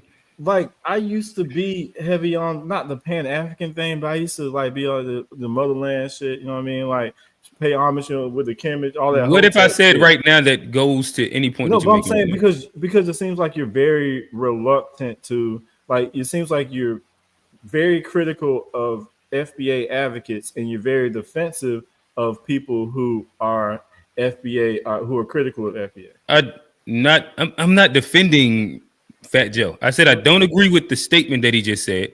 And I said he wasn't talking about all Black people, whereas only because of he said in the clip that I seen that he wasn't talking about all Black people. So making a clarification isn't like defending; it's just making sure we're talking about the right thing. But that's like should I just let you say non-factual things when I know what was said? I don't understand. No, let me clarify. It's like when a white person says, I'm not talking about all Black people. I'm just talking about the niggas, the ones that act ignorant. That's a racist white person. Even though they said they aren't talking about all Black people, that's still a racist white. So if a person's trying to colonize our creation, and he said, I'm not talking about all Black people. I'm just talking about the ones on the internet. All Black people who want to credit for our creation, we feel attacked. So even though he's trying to pick a sector of us, all of us, you know, it's like, nah, you talking to me. The same way if a white person says, I'm only talking about niggas, I was like, nah, bro, you talking to me too. Because you know what I'm saying? You get that perspective? I understand what you're saying. Yeah.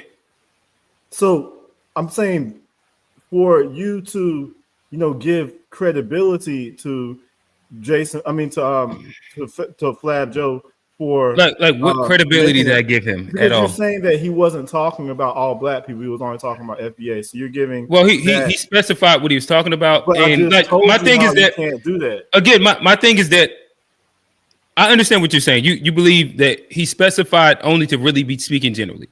I made a clarification that he was speaking about a specific group that he isolatedly talked about. If you feel that it's specified, it's going to be generally speaking. That's cool. I'm not going to argue that point. That's cool. Like we can leave that point as that. If I can concede the point, if that's how you feel, I don't think that that's important to like anything that I was saying or making a statement about. Because it's a pattern where I'm very hardcore when it comes to saying that Fat Joe, when he's talking about FBA, he's talking about all of us. I don't give him that white passing Latino guy any credibility, but it seems like you're saying that he What didn't talk credibility about did I give all, him?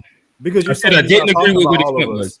Because you said he's not talking about all of us, he's talking about that. And I was like, I can read Bro, between you the want to go lines. in the same circle again? Like Because all I you did was make a don't clarification get of what it, he bro. actually said, and you're making the point that he was talking about all of us. Hey, Okay, if you but believe Alex, that is cool, and I'm not about to argue the point. I think that's a perspective to take away. I I think know that you that don't can be have a any fair perspective. examples It's when we not. talk about that. It's Okay, then we go back. So the Hey, Fat Q, Joe's do one you want to know example. why what Fat Joe did was dangerous? It's dangerous because he's trying to label foundational Black Americans as a cult, as a group. And I feel like that's dangerous. And he's trying to label Tariq Nasheed as a leader of FBA, the lineage, but he's trying to label it as a group, like a cult. And mm, I I think can agree with this part. that's dangerous. So, like, if you say anything in terms of minds of, oh no, nah, he's only talking about that certain sect of the people, I feel like that's giving credence to what Fat Joe was saying in the first place. And I feel like The I point think I Trey agree is right to read in between the lines on that. Because it's been said to with, Fat Joe multiple times, we're not a group, we're a lineage. We keep telling people we're not a group, we're a lineage, and people still trying to put us in this box as if we're a group. And I feel like that they could set us up to be a hate group. They could set us up to be a terrorist group. Like that's dangerous to put us in that box when we're just a lineage. Yeah, and then back to the whole pattern thing. Like with this whole thing with Fat Joe, with this whole thing with kind of defending like Alice a little bit when like we kind of see him come as disingenuous, and then even going back to what's something else you said recently? Oh yeah, saying that FBA's we don't do any of this unprovoked. Like some of this stuff is unprovoked. It's like I think a lot of that comes we just from heard rattle off like 4 people that did shit talked about shit no, unprovoked. but they got And that's what checked I though. seen. Like, But they got checked though. But all right, So all you're right. but what do saying you even not? Go ahead. because I'm saying because look, I don't understand. I don't understand what's so confusing. I'm like confused by your Rail, confusion go ahead. because No. To me, we I think check that them. like I agree with the lineage part. Honestly, I'm FBA, and I fuck with that. But I think that also what we can't like. In my opinion, I believe that like people who are victims will also find someone to victimize. Victimize, So bro. so and the But reason we I say check that, them Elaborate though. on that. What you mean? right? So like if even if you look at like let's look at outside of the Oh no. FBA, like most people that are victims actually victimize people as well. Would So you we're disagree? victimizing No. I'm asking is So are you in saying? general. most. In I don't know if general, Uh, I don't know if I could say that most I, you don't people. I don't think want to that put most words in people. your mouth. Are you saying FBAs are victimizing other people? I'm just asking. I'm not I think that I think assuming. right. So this is my clear opinion. My opinion is that I believe that um just because a person has a difference in opinion doesn't mean that you have to look at them as a villain. So, and so I said that like as a victim, most victims will victimize someone, and so like it may not come off as like I'm gonna that's give your you an intent. That example. may not be, but hold on. But it may come off as like you can explain away the reason why you don't feel that that's what you're doing. But I think that like the underlying thing is that like we're because we feel the way we feel about how we've been treated and everything, we're literally like also lashing out at people who have opposing opinions. And see, that was my only thing about it. Like, I feel like just It's because you not have an opposing justified. opinion, and we do this all the time on the To Be Fair show, it's like, and that's the thing we stand on is like, just because you have an opposing opinion doesn't mean that like I'm going to like, and you may say something that like I don't agree with, and it may come off a little bit edgy and all that, but I ain't necessarily got to going to the point to where like to like demonize you as an individual or the way that you think. Like I'm just gonna go ahead and let's talk about it. Let's So explain it through. you don't think it's justified when FBA's like respond to disrespect? What I'm saying is that I I'm gonna don't give believe you a. that we actually understand that these people, like my wife is Eritrean. You know what I mean? And I had to tell her that they're not black. They literally, like her brothers, they believe that they were born here, and so they fuck with our culture. So like the presentation, everything that they do is of our culture.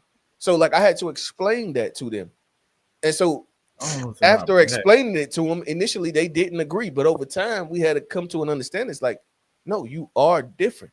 But they are black. They're just not. Can I give you an example of a bad faith question? And I want you to see if you agree or disagree whether that's a bad faith question or whether that's just a difference of opinion. If somebody from like from Eritrea, if somebody from Eritrea calls up and says, "I don't think you guys," he said, "What are you guys going to do with the money when y'all get reparations?" Mm-hmm. Oh, I think that's a great. How you going to spend that money? I don't think you guys should get reparations because y'all going to spend that money on Jordan. You added a different part. Now you added a different part. Yeah, but if you're literally just trying to understand and then you take it as if you were the victim in it and then victimize someone, then it sounds like, and a lot of the times that's what I see. Like, just explain it. The motherfucker can actually understand what you're saying if you just break it down, and then it ain't got to go to the ad hominems, as I always say. Like, you know what I mean? Now let me flip the script to them. I literally explained it to them. Say it again. Like Don P about to ask. I think he about to ask what I was about to ask. If you flip the script, let me flip the script. If I go to another nation, if I go to a place like South Africa, and I'll be like, man, why you guys want to kick these white folks out of your farm? Like, what are you gonna do once you get the farm? Are you gonna actually keep your land? You don't think that's like a form of disrespect, or you just think that's just a difference of opinion? Let me ask you this: do you believe that the white man did a good job of the indoctrination? Do you believe that even if you look at it on the sphere of like the relationships as they relate to like the male and female dynamics in the black community, do you think that the white man, he did a wonderful job of creating the chaos that he's created? Do you believe that? I would say no disrespect. I would say more on like, not on the people who are FBA like proponents. What do you mean? If we're trying, because you said that you're a victim. Like, I believe that also I am a victim of the things that were passed down to me. Like, we would have generational wealth if it wasn't for him doing a great job. Like, you believe that? Because there would be because there would be no white supremacy if not for the black people who collaborate and are complicit. And when FBAs try to stand up, they're critical of their own people. Because if we would all get on code, there would be no white supremacy. So I think they did a great job in making us into our own obstacles by attacking other people. And I think that the people, when I say attacking other people, I'm talking about if there's a person that's a foundational black American and they're advocating for their people, delineation, all that other stuff, and then we have other FBAs who are throwing wrenches in the game, I think those are the people that the white supremacists did a great job on. Well, or I think that they did a great job on both people, because at the end of the day, the people come on, bro, because you also have to admit that you're a victim. If you're a part of the one side, then you also have to say that we don't went way too far down the road, because you're talking as if black people are victimizing other people, which I want to unpack. Like, how are we victimizing people by defending ourselves? No, because you said that we are victims, victimize other people, so that implies that FBAs are victimizing non-FBAs, right? Right. So like, I grew up. Well, I mean, you kind of went to another place, but see, I grew up in the hood where we did treat them like shit, like was whooping them, bro. Like, I watched them, bro. I watched them have the toughest time in the hood than anybody that was us, bro. So if you actually sit there, like I was saying, like, I literally watched them, bro. Like, they was getting beat up. It was so easy to like point you out because they're African. They probably got beat up. It was okay. So you telling me that you don't? I've never seen no Africans just get beat up for being African. Was they musty African? Hey, whatever that culture is, maybe you are musty. So like, okay, then they got beat up for being musty, not for being African. What I'm saying is that you still have to. If you were black, I ain't never seen no African get beat up for being African. So y'all go. That's wild, bro. I mean, we tease all the musty people. Hey, John, all I seen is them get roasted for being musty. That's it. We roasted everybody, man. But they got roasted. So damn, you seem he's to just get saying jumped, his bro. personal experience. what I'm saying is that what I'm saying is But that that's what I'm saying. because That's just an we were given. anecdotal experience. I call Cat. Well, Nobody was like, "Oh, there's an African over there. Let's go." no, Yeah, it's it's Let's not go. cap for cap. real. It's not cap. I'm sitting here telling you about my John, have you experience. ever It's heard cap, about? bro. Look, We have you was ever heard not of going people? and rushing on Hold Africans on, as they TBI. Africans. Hold on, TBI. Like, You so from the suburbs, I'm Trey. We trying to get don't an know. understanding. So, like, I asked you. is it like a hood in Charlotte? It is I a ain't hood know. in Charlotte. But hold on. Before Hey Q, have we you ever place it, heard of that? Now Let, Africans are beat up. bro, not Johnny. Real about to go. what I'm saying is that so did y'all ever like live in a hood where the immigrants like really came in and it was like majority African American or black or FBA? Did y'all live in a neighborhood where there were actually immigrants coming into your neighborhood and you could actually see their lifestyle and the way we act? Y'all did okay, so you don't know what the fuck I'm talking about. Hold on. Okay, I so mean, Black they got Americans. roasted for wearing open toe sandals in the wintertime, or they got Yeah, roasted for wearing. so what I'm saying They is got that We are roasted for their weirdos. clothing, but anybody can get Yeah, it but in terms of being yeah, I roasted. got roasted too. So. But I I ain't think crying. Rel's saying that it took it past roast.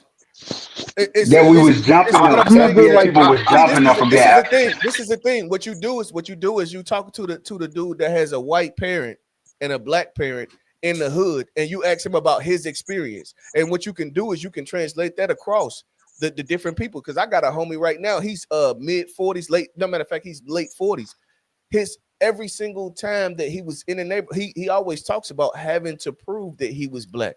Like always having to fight That's and different. have the short temper guy. Just be the short temper guy because you have to prove your way through our fucking community. Bro, this is normal. I don't understand why y'all niggas acting like this shit just doesn't exist, bro. Light skinned people get fucking talk shit to, bro. That's normal. Yeah, So hood. you have to, so you have to fucking I mean, then you protect just the, disprove you just disprove yourself. Because if light how? skin get beat, people get beat up, then that means we get beat people up. That don't mean that we No, beat what them I'm up because they're saying, Africans.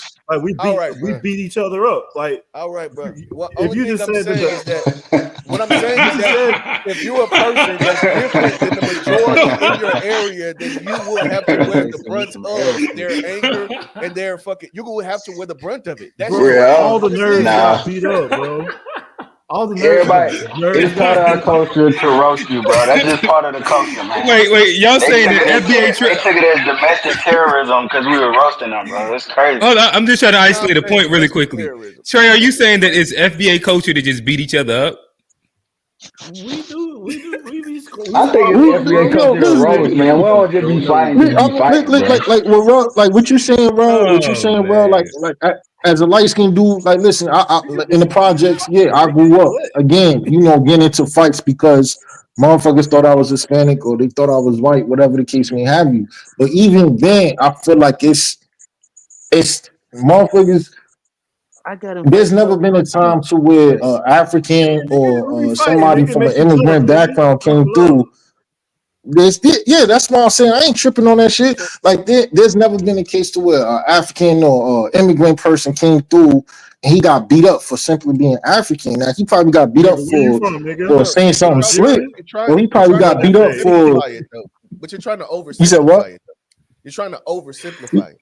Right. So Yeah, I but understand but that. y'all are No, also because going like through the but y'all are going through the I point was of one of those people. isolating. I seen a dude named Danielle. He said something. He was talking whatever. I didn't understand it at all, so I roasted him. That's what I did. I roasted him.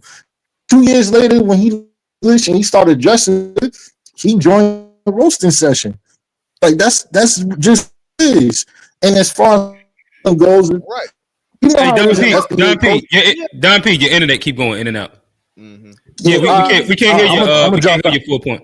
Okay, Yo, we were just talking about this at my Thanksgiving dinner because one of my but y'all cousins look was like talking proving about. Rail's point back to back to No, we're back over not and because over one again. of my Exactly. cousins. You No, we're not are. proving it at But all you're because just I was using about it to tell you. as a you're just using a different variable. Like niggas No, talk bro. about like having to fight because of being light skinned, and then y'all talk about fighting because of you was dark skinned, or fighting because of you were like a Hispanic inside this. They thought I was a Hispanic. And he's just So it's saying a this is culture and FBA culture to beat up African people, bro. so. Is that what you're saying? Each other at home, No. But here's the thing. Is that FBA culture to beat up African people for being They have African? whole civil wars in Africa, and they come over here and get beat up, and now they start crying.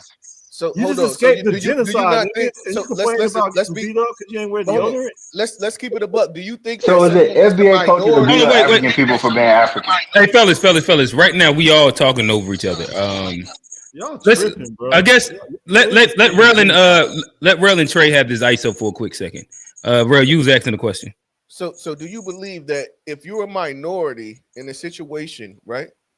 If you believe that if you are a minority, do you think that your situation or your living is going to be equal to or lesser than the majority in your motherfucking area? Do you think? I guess that varies. Nigga, it's a simple. It's not very. Sense. It's not very simple because Jewish people are a minority. But you also with in that situation, you're talking about someone that actually has power. But we're talking about immigrants coming to this country. They don't come here like the Jewish. They had the banks and all that stuff. But like that's not what you asked. You said the minorities get. You asked the minorities. That's what you just asked, bro. Like, damn, you say black and brown minorities. You're talking about black and brown minorities. Y'all going too far to like disagree with something that just makes sense. It doesn't take all of that. Question, you got to ask a question in a way that you can't say the minorities get discriminated against. And I think of minorities who are able to come together because a lot of these Africans, they come together and they discriminate against black people too. Like they're not over. Okay, so they don't fuck with us. So this was my lived experience, right? So I had told you this in the chat, like when people try to act like that the diaspora doesn't fuck with black people just because we're black people. The same thing that you're trying to act like it is on the other side. I don't believe that. My lived experience shows me that like we did give them hell. What's Nakata? What's Nakata? And no, bro, we're not talking about that right now. What I'm saying is that we did in situations where they came into the neighborhood, they thought shit was gonna be cool. Like you're just here. You know what I mean? So you're here with us in the neighborhood, and we African booty scratchers, your black ass. They got no, you know what I mean? But hold on. Too, nigga. Only thing I'm saying is that like we're don't overly victimize yourself as it relates to them because like we've also done things as we sit here. We've also done things that can attribute to the reason they feel the way they feel. And so to sit there and try to act like victims don't victimize, like, bro, it shows itself in every other aspect of life.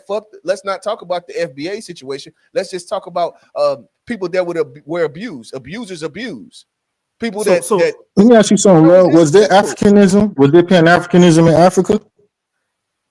Was there Pan-Africanism in Africa? Yeah, was Pan-Africanism being practiced in Africa? I've never been to the country. Nigga, you know the tribalism. Oh, they all are different. What do you mean? Like Eritreans and Ethiopians, even though like they're right beside each other, they're different. ECOWAS and there are Pan-African coalitions over there. Don't act like that don't happen either. Those are CIA shits, bro. They were about to jump on Mali. They were about to go against. See, the reason why I asked that is because there's a content creator. Is it the Victim Olympics? No, I think that's like talking about, no disrespect, but I think that's like a white talking point. Because we roasting them, we victimizing them, bro. This is crazy, bro. The bar is so low. What I'm asking you, we roast each other. If we set the bar right, but if you come, that's what I'm saying. We roasting. So do we victimize? I guess we victimize everybody if you roast them, bro. So what I'm saying is that okay, so because we come from a culture that's different from theirs, and they have to assimilate to what we actually live. They're not victims. What are we saying? If their culture is completely different. No, what is a victim? Is just because you get roasted does not make you a victim, bro. What I'm saying, do you understand? That's a low bar for being a victim. Y'all niggas try to act like roast don't actually make people hot.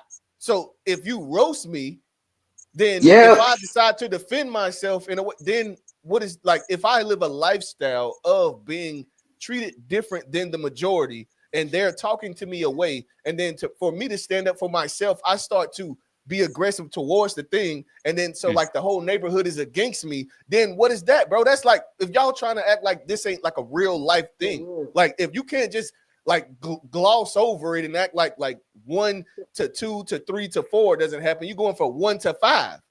Like that doesn't make sense. It's actually a lived experience. You have to humanize. But how you? But that's just the thing, bro. How can you come from want to dress like us? How can you want to listen to our music, but you don't want to participate in the roasting sessions? But that's part of our culture too. What do you mean? Because just because I like the music don't mean I want you to talk shit to me.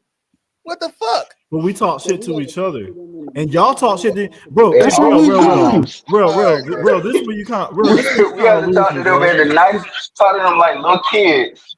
Bro, we don't love them. I guess that's what it is. So it sounds like that's what niggas like to do. They like to we gotta talk to them like babies, basically. Or do you just humanize a motherfucker and act like people are people? Real, it sounds that's like part of human. That's part of it. We gonna joke on you sometimes, just like I'm gonna get joked on. It's gonna be cool. What I'm asking you is if I'm a minority in your neighborhood, if I'm a minority in your neighborhood, and everybody's roasting real. What I've seen is we always embraced everybody. They took roasting as some kind of form of terrorism for some reason. We always embraced them. We always like, hey, they hoop with us when I grew up. I had some African, Jamaican friends, all that. We were never on no hate them, but we figured out, oh, they got to hate for us. Their parents told them to stay away from us. Our parents never told us to do that. I would go to my African homeboy's house. He would come to my crib. It wasn't nothing. But his family looked at me differently, and my family just looked at him as another black person. That's what we're trying to say. You even said that you experienced some of that shit in your situation. You said you've experienced how they look down on us. Did your parents look down on them? So this is, and what I would say is that like once they actually allowed me to be but initially initially. Well, initially, allow the response. But you explaining. But y'all asked like 4 questions to him and then didn't allow any version of a question. But you already answered my question. Trey, you gotta allow him to talk. Like you're not even like. You already answered my question, but I got you. You can tell me initially they looked down, but they worked around. They eventually grew. So let me ask you this: they had to get to know you first. But hold on. Before you become the victim, does anybody that comes around you have to prove themselves in order for you to feel a way about them? So like at the end of the day, I'm the type of but hold on. If I don't just trust anybody. I don't just trust anybody, especially if imagine being a foreigner, right? Coming to a country where you're the minority and you're in a neighborhood where you are like the super minority. There are other minorities there, and you're the super minority. And what I'm just supposed to just act like. But we let them in though. We didn't let shit. What did we? We let them. We did. Right. What did we have to do with it? We did let them. We let them into our neighborhood. We didn't look at them no different. We was like, all right, from Africa. Y'all just talked about how y'all looked at them different and roasted them because it. Yeah, they just moved there. No, we roasted them, but I'm saying we didn't look at them like, hey, get out of here. We about to kill you because you African. We never said that like that. So it sounds like you're saying position, like just because you can't make a people's feel a way without thinking that they should die. That's like the extreme. Like when you're trying to like have the point or make the point, like don't go to an extreme place. But it's you like, just said FBA culture is to beat up Africans, though. I did not say that. Y'all keep saying that. Well, y'all said that FBA culture was to beat up each other. That's what I just heard. Each other. I mean, yeah. I didn't say that. I did not say that. But so let me ask you this. I say FBA culture is to roast each other. It ain't to beat up each other. It's to roast each other. That's it. Listen, I'm gonna let y'all have that. Y'all gotta fight that one out. I've heard some people say that it is to fight each other, and then some people say it's to only to roast each other. I can't say FBA culture. I think all cultures have fist fights. That's how men just kind of like boys fight. I think all men just fight, bro. I imagine y'all believe that roasting sessions a lot of times lead to like FBA. Like fighting, right?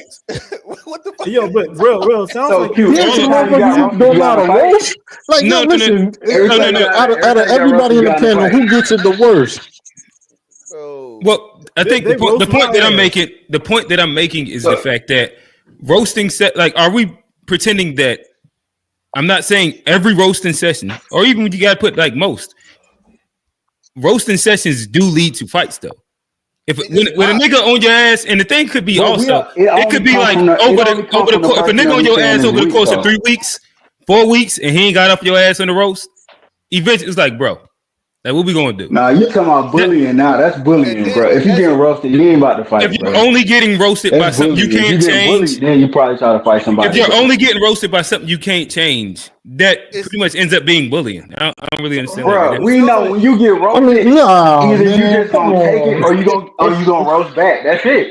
You just gonna learn how to roast, bro. That's it. But if these niggas can barely talk English, and so you just gonna roasting learn how them, to roast back, and bro. they That's can't even like they just getting their head Bro, smacked over and over. You gotta handle these people with kid gloves, bro. You can't say nothing to them, man.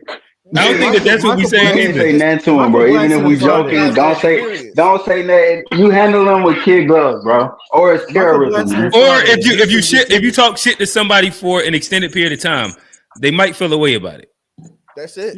Oh my god, it's like a simple when you do like that, it's simple. They need to stay where they at, bro. If they can't handle what's going on, they need to stay where they at, bro. Because we roast over here, man. We don't went too far. If you don't at this point, bro, because it sounds like Rail and Q. So I want to make this clear. So and then they treated us nice, and all they wanted to do was be friends. But instead of, even though they came to us with open arms, we were teased. We didn't give them a good space. We gave them a hard time, and that's the reason why there's a beef. It's not that we had Pan-Africanism really only exist in America, and we fought during the civil rights movement to go against the white quota so they can come over here, and we bigged up the African continent, war dashikis, did all this shit showing love, and then they come over here and tell us we don't have no culture. Exactly. But that's what really happened. But you're over here saying that like we are the reason that there's the diaspora war is a retaliation to the disrespect.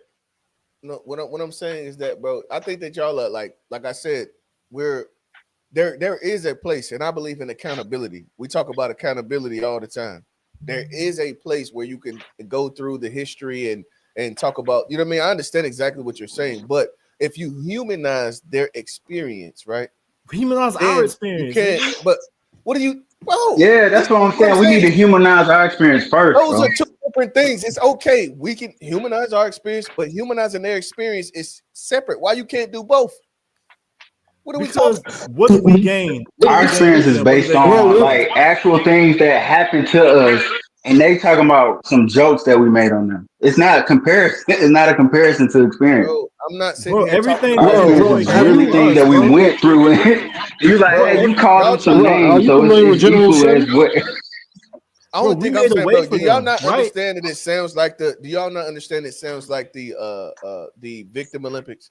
If you're going to say no, we made away from them, bro. It's not. But see, that's what I'm saying. That's disregarding. I'm not taking away from our history. That's what you're doing, though, bro. When you say that, bro. No, it's not. It's two separate things. Hey, bro, did we make away from them? Yes or no? Do we make a way for every black person in America? Yes or no? Do black Americans make a way for them to come over here and enjoy those rights? Do we make away from them? I would say doesn't that command some respect? Right. What I'm saying is that okay, so bro. So what you're saying is that because black people over here fought and fought in tooth and nail, like, and I believe like the history, white supremacy exists. I believe 100% that that's a completely separate thing. So that means that when I come over here as an immigrant, that I should allow the degradation of what I've known my entire life from these people, and that should be like a thing that like I don't feel a way about. Like my existence around them is, you see what I'm saying? Like it's literally you got to be a punching bag and take it, pretty much. No, that's not what I'm saying. No, that's not what I'm saying.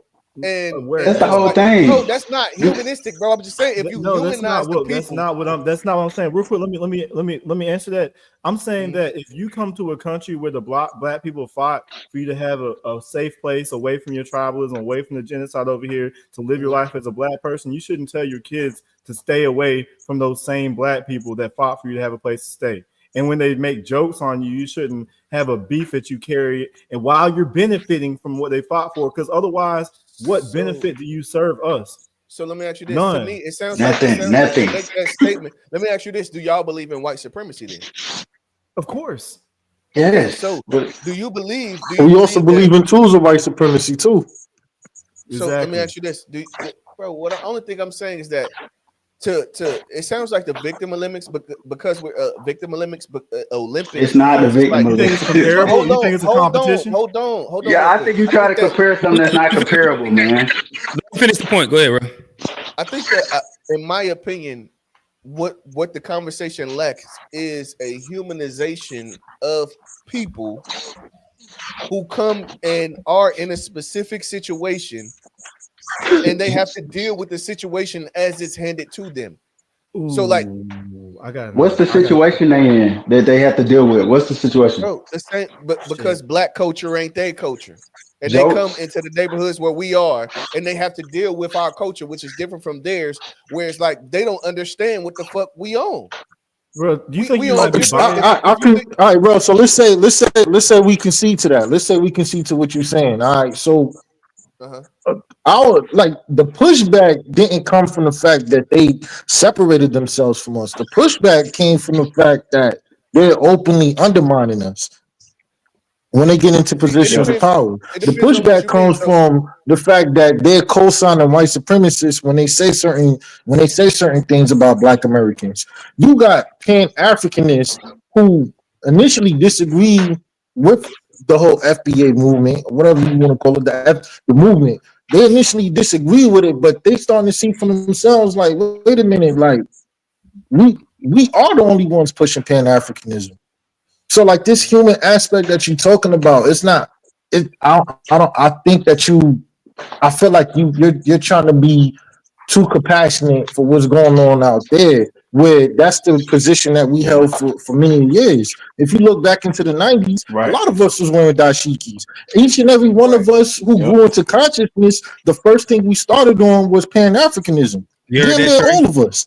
We started in Pan-Africanism. And the thing is, why did it stop?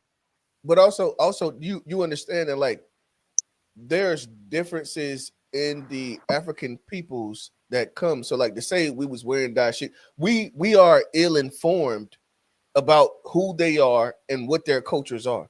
So, like, what I'll give you an example. Like, when I go to over there by Q's house, I go to a BP over there, and I noticed that this the guy that works there, he looks like, he looks like he was from either Eritrea or Ethiopia. You can tell it's one or the other. And because I understand to say, like, oh, you look Habesha, I understand that because my wife's Habesha, and they're from Eritrea. I understand how to communicate in a way that's what this is about. That, bro, now you try. What do you? You think you might be biased? That's what this is about. No. What I'm saying is that even if you talk about, like, going to a Spanish, right? If you can speak Spanish, which it sounds like you know a little bit about, and Johnny does too, you'll get further within their culture if you actually can communicate with them in the way that they want to be communicated, right? Do you disagree? I don't disagree with that. Maybe. Okay, so only thing I'm talking about is the humanization. Only thing I'm talking about is the humanization. I don't think we dehumanizing them, man. Bro, what I'm saying is that it sounds to me like what we're doing is like the victim Olympics. Because at the end of the day, listen. Do you disagree? What does that mean, man? But hold on, I'm gonna give you an example. So if a person tells you, right, or if I'm up here, in which I believe this, if I say that Black people are very much so unorganized, we don't put our dollar to use within the community to actually benefit ourselves. We actually really don't push ourselves to be like, we're not trying to win the race, right? So you say race, and you know what I mean, race on both sides of it, if you look at it as a double entendre. So if I say that, right, would you say that I'm telling a lie? If you come from a failed homeland, I would remind you, like, who. What does that have to do with what the fuck I just said?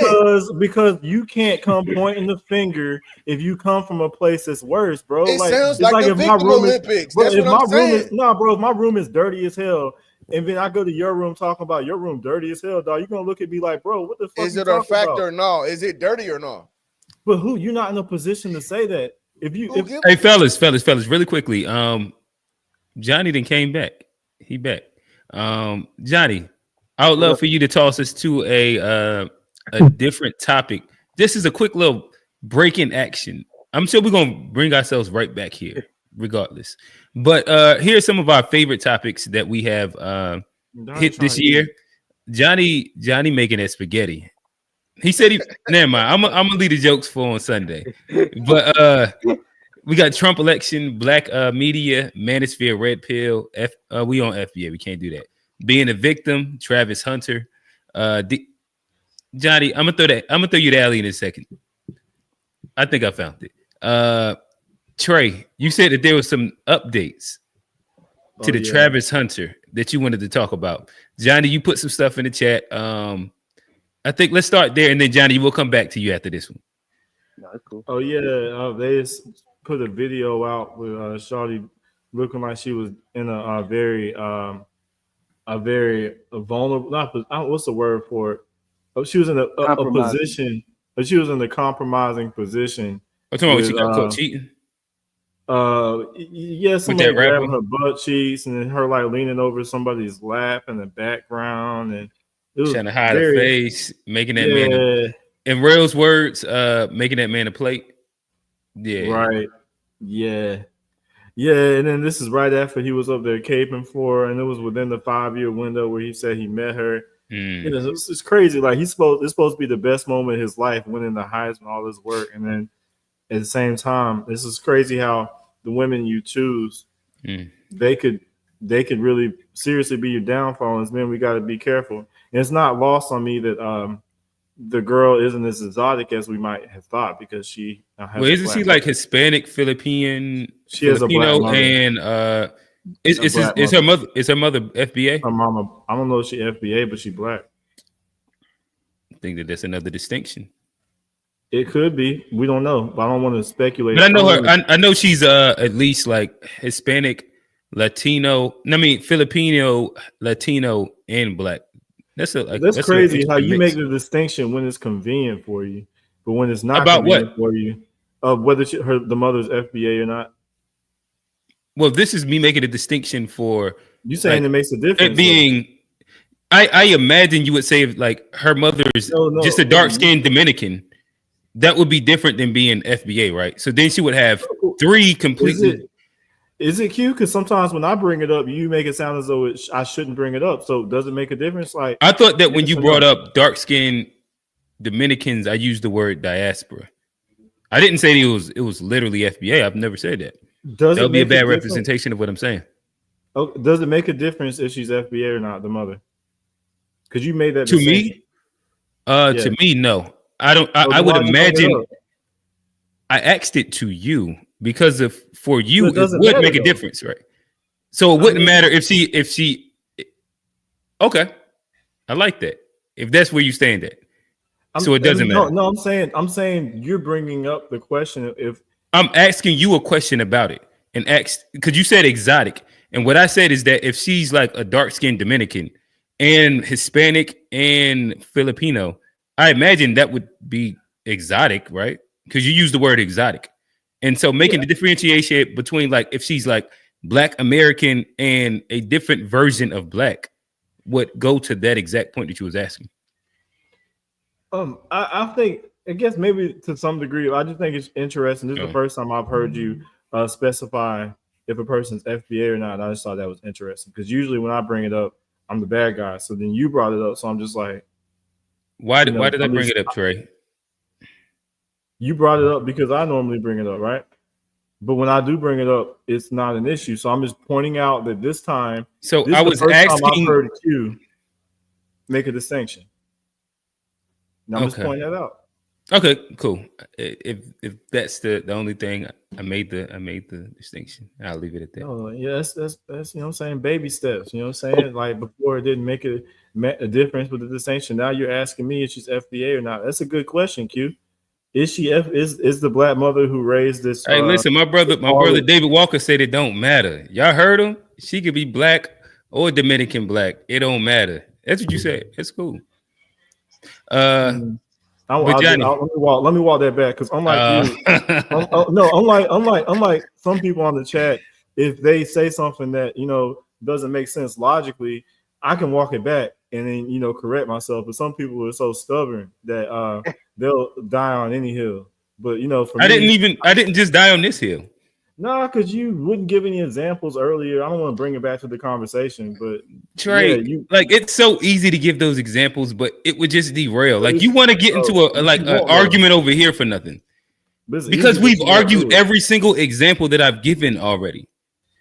But that means you you just want to argue about an example instead of like the overall point, and that's just like obfuscating. Okay, all right, you're doing the thing again. I'm just you haven't given me one example of Black Americans coming at non-FBA. I didn't have, like Don P gave a bunch of examples of creators that do it. All right. Let me add another caveat. Don P, give me an example of when FBAs do that. But bro, I don't want to give you examples. It's all right.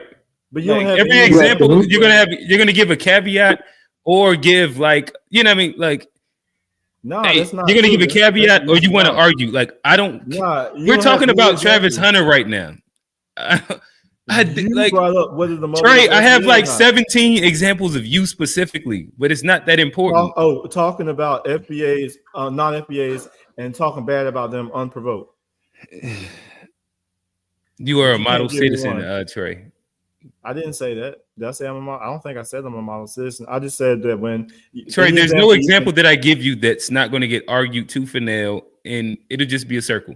I prefer not to waste 5 minutes. Yeah, I got you, but you can't get. I would bet anything that you can't give me an example where a person says something about, like right now, if I said something about a non-FBA and it was wrong, and I used the word tether loosely, TBI and Don P, I guarantee you they would check me. Gotcha. Okay. Johnny, how has your POV on Travis Hunter changed? Or has it changed? I think that you was the architect of some of our newer discoveries in the chat. Yeah, I mean, I think, like I say, I mean, with the new stuff that came out, it's a bad look. You might want to get up out of there. Also, like I said earlier, like you was holding the fort down on Sunday. Nah, I'm about to get back there. Are you about to lay back? Okay, I think you know, it's like grown men. We gotta, you know, that's kid business. Like I say, everybody been young and dumb. Everybody done been in love before. Everybody done probably let that future multi-millionaire crash out from. He don't want to be saved. I mean, don't save him. Let him go. Leave him. I would suggest you check out the Mac lessons, yo. Check out the Mac lessons. Give him some game. Yeah. I ain't opposed to that. I mean, but here's the thing though. That ain't our shout out. I don't know that man. Like, why am I talking about some kid's relationship on the internet? Like Dion might need to, Shador might need to, but if we don't know him, that ain't our job. He's just. We should warn him, bro. Who cares? No, Johnny Spice, but that's the thing though. Like you gotta. But what about a future? For no reason, like I don't know that man. If I see a random man on the street, to me, if a possible black multi-millionaire that can invest into our black community is presenting a spot where he could possibly get ran through for his money and exploited. And instead of that money going to the black community, it just goes into. Anyway, so like, why y'all care?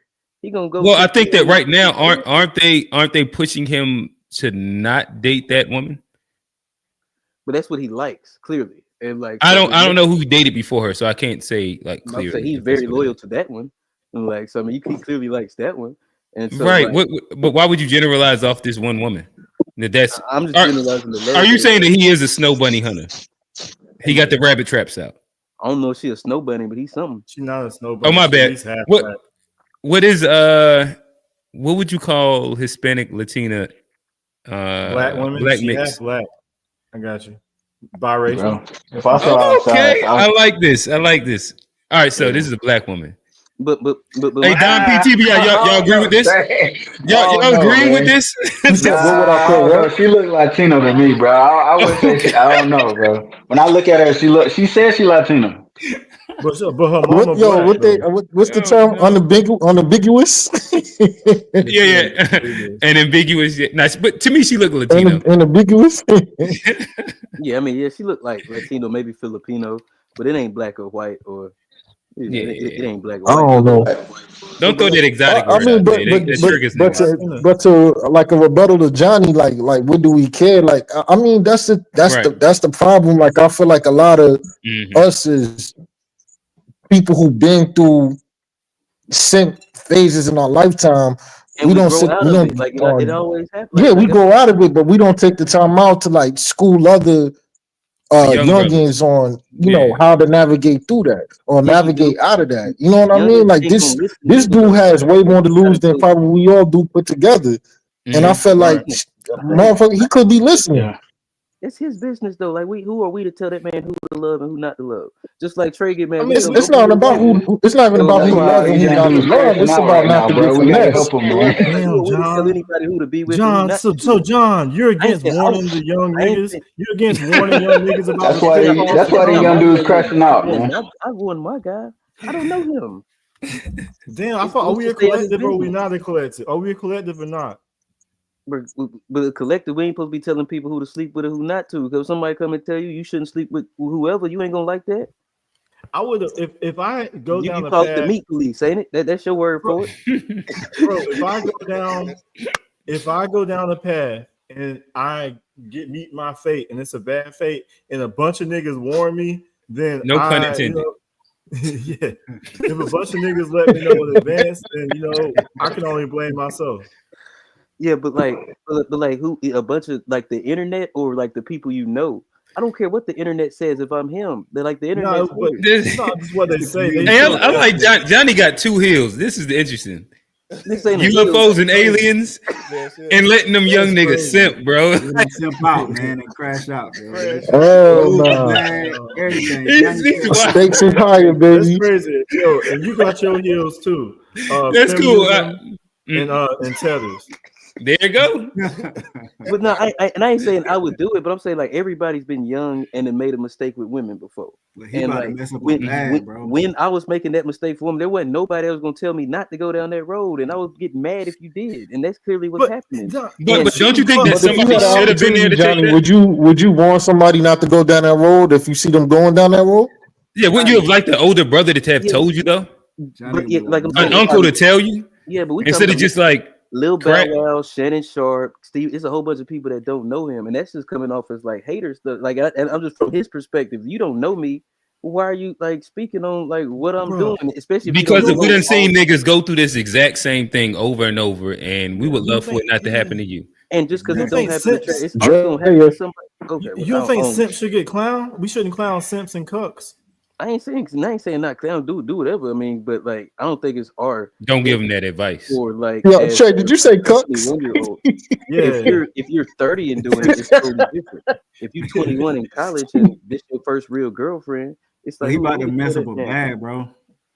That's what it is. no, I think we should clown hoes. We should clown simps. We should clown cluck. Like all these people are the dregs of society and they should, be dealt with accordingly. You said clucks. What's a cluck? Cluck, like see, like a cuckold. Don't ask. It comes from Like a from a cuckold? bird. It's like in the animal kingdom. It's a bird that allows his mate. I thought that was like a white exclusive thing, Trey. I think you're talking about. I'm talking about where the word comes from, so I can just make it a little more PG. Oh, Okay, in the animal kingdom, okay, there's okay. a bird, and then the bird allows his mate to get inseminated by another male, and then he takes care of the kids that are not his own. Bird community. It's called I think it's called a cuckold. I think it's a type of bird. I think that's where the word comes from. Yeah. Okay, and are you saying that Travis Hunter is one of those? What did you say? I think if your girl is getting, doing stuff behind the scenes, getting the business, and she don't tell you about it, and we all know about it, and then you okay with it, then I think that's something worth getting found. But we also just assuming because we don't know how many breaks they had in their relationship. This is something that's 3 years ago. They said 5 years. We just know what they told us. He said they've been together for 5 years. Ain't never been off and So on. let me ask you this: so if you've ever if your woman ever cheats on you and you stay, does that make you, what you say, a cuckold? Yeah, it does. I think it does. Yeah. That's violating the 7 levels of disrespect, Q. Okay. The last level of disrespect is the cheating. After the cheating is the cuckold. You putting yourself That's crazy. for You said the paternity cheating, she gonna talk over you, bro. Yeah, it's gonna get wild from now. Let me ask y'all this real Yeah, quick. you gotta. You said what? So let me ask y'all this. We got it. We got a different panel. So you said the biggest. Let me see how did you just frame it? Most disrespect is cheating. Would you say that? Here we go. That's the 7 levels of disrespect. The 6th level is cheating. 7th level is cuckold. Okay. Would you say that it's disrespect if either man or woman told them that they was cheating? Does that like take any sting off of the disrespect, or is it like more or less? No, because that's considered open. The nature of cheating is deception. Oh, that's right? open. Hey, Possibly. Don. I look at them the It's not same. like self-disrespect, though. Yeah, You said self-disrespect? Oh. Yeah, it's not I even don't her fault at that point. You just disrespect yourself. Real, I think yes. No. He was meaning that he was talking about something I said on our show on Sunday. And the funny thing, go ahead. I don't know if you damn. Oh, should we move this conversation? My bad. I ain't even think about that. Oh no, it's cool. It's cool. Okay. I'm just gonna He cover behind it, enemy lines right now. I'm gonna cover it slightly real quick because we're gonna talk about it on Saturday. Me and old here. I said some things, and this is the thing about it, bro. When you on a show like this and you just freestyling right off, you'll fuck around and have to wear something that you ain't intentionally you didn't allow yourself or have the time to explain the thing all the way through to figure out where you actually land. And so I had to wear what was the soundbite, bro? It wasn't even like a soundbite. I was on the cliff and I pulled the tray and I was just standing on that motherfucker, and it was unnecessary to stand on at the current time. Period. It was just a dumb ledge to be standing on. And when I came home, I had to have a conversation about it. Say it again. Trey said he stands on. Trey said he stand on business. I don't stand on nothing that don't matter. I stand on that. Yeah, but Trey, you ain't married, so like the shit you be saying, and then like, see, I always like I live all of my raps. I live all of my raps, so like I can say the thing, and then I had to come home and we gonna talk about it. Or most of the things that I say, she already know how I feel about a thing, but this was just alleged unnecessarily. And so I came home. So she got you in line. Hey, whatever, if that's what you want to call it. Bro, I don't have to. I've been married for 14 years, been a traditional soul provider the whole time. I don't have to put my chest out. Fucking, I don't care about that shit.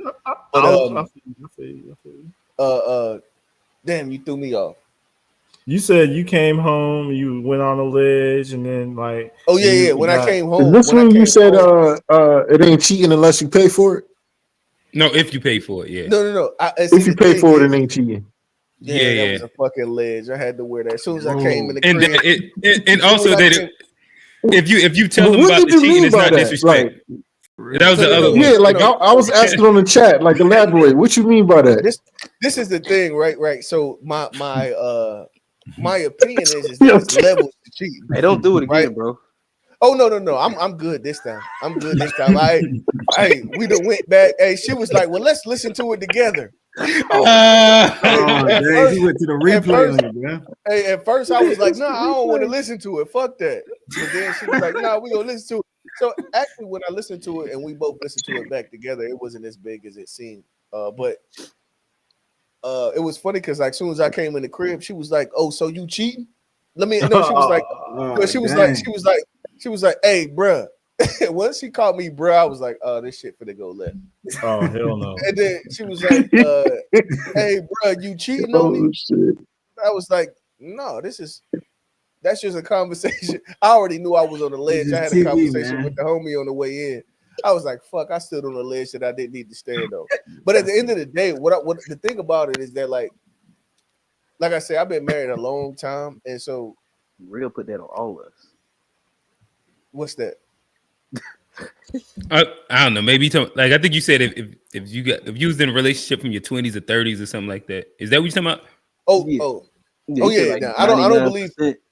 Yeah. I said like 90-something%. I said like 90%. I don't think that there's a man that if you talk to these brothers that's been married 30, 40 years and ask them if they cheated, it's the truth. They have. Like I know it's some just the white dudes truth. that haven't. Yeah, I don't know about all. Well, I Yeah, can't speak I for white call folks. Cap. I call Cap. I don't. He don't speak for the homies. He don't speak for the men. Real speaking for real. Oh, okay. Well, I mean, actually, Right. Breaking all the well, codes. Black men I'm don't cheat. definitely not. I'm Nigga. definitely not speaking for you because you ain't got no wife. I'm definitely not speaking for you. And so, like, I think that like any dude, see, I'm around like in my profession now, I'm around a bunch of like 50-year-old, 6-year-old men, and a lot of them, majority of them, I'm gonna say a lot of them are married and they've been married long periods of time. Hey, my client will please the fifth. My client don't want to go no more. My client don't want to talk about this no more, bro. Why you incriminating? Cool. Why you incriminating? No. I'm just saying, bro. It's not even incriminating, bro. At the end of the day, you can ask any woman that you talk to, she's been cheated on. Any woman, ask any woman if she ain't never, but that's a fact. She been cheated on. We gotta step our game up, fellas. I mean, we are cheat like that. How all y'all got caught? Well, I don't know what you're talking about. Yeah, I'm talking about y'all niggas don't want to be. This nigga Trey probably ain't. I know all y'all get caught. God, ain't nobody Not did cheating. it. Like, what do you mean by that? What I'm saying is that, Oh no, these niggas ain't rolling with it. I like this. If you go on a bro trip, don't go they with still red. going on the code. They still going on the code. It's still the code. On code. That's what it is. Black I'm man talking about real Man, life. you breaking FBA code, bro code. Damn, how many codes can you break? No, but what you mean by that? Like, if you pay for it's not cheating. So if you're in a relationship and you pay for a prosti, in your head, that's not cheating. No. What I was saying is it's levels. What I was intending to say is that it's levels to cheating. So, like, to me, the worst level where it's disrespectful is like to have a old lady and then have a girlfriend and you got kids on the side. That's like the worst level of cheating. So my intent was to try to like, and it's based on if you watch the show on Saturdays with me and my pops, we actually talk about this, like, you know what I mean, kind of all the time, not all the time, but we kind of dive deep into because hey, he professes his life, you know what I mean, and what he's been in his, you know what I mean, in his life. And so I tell him that, like, you do the shit the worst. You're the most disrespectful type nigga because you do it in that fashion. And so I think that like a nigga that like buys some pussy, to me, it's not like the same thing as a nigga that got a family on the side. Ooh, or a nigga that actually got a girlfriend on the side. Like, it's different to like have sex with somebody and it's just purely that, and then like have a girlfriend. So Jason Black brought something up like this in the chat. Do you think a girl would be better off loyal to an unproductive man, or if two women would be better off if they double up with one productive man? I think that being with a double up man is the fucking dumbest thing that you could ever do. Why would you sign up for that? So she might as well double up with a productive man. Absolutely. That's what they've been doing for fucking the longest time. Right. Like I said, you're not going to find a woman that ain't been cheated on. So like, and then, bro, I'm not saying that you should do that, but what I'm saying is that if you humanize the American experience as it relates to male and female relationships, this is not like something that's like outside of the norm. If every woman you know has been cheated on, it's like, and every man that you know that's been in a long-term relationship has cheated, whether they got back together or not, it's like, okay, so has every man, would you say most men have been cheated on? I can't speak on it from the female perspective. What would y'all say? What I will say is that if you go to any anonymous survey, women say that women cheat as much, if not more, than men. All of the anonymous surveys say that. So I won't say that they don't, but I'm just saying, like, you know what I mean? It seemingly they do. I would say women are better cheaters than men. Yeah, that's what they believe as well. Women don't get caught like men. Men, that's what I agree with that. Yeah. I don't think they don't get. So y'all saying like everybody just cheating on each other? Is that more so what we saying? I mean, the numbers would speak to that. Like, I mean, if they say like, I want to make something clear. Like, and then I also be thinking that. So, in your opinion, do you co-sign that? Is there levels to cheating? I like if you're laying it out like that, yes. But I think that I just kind of blanket a lot of cheating as cheating. Okay, That probably is just where I stand at with it.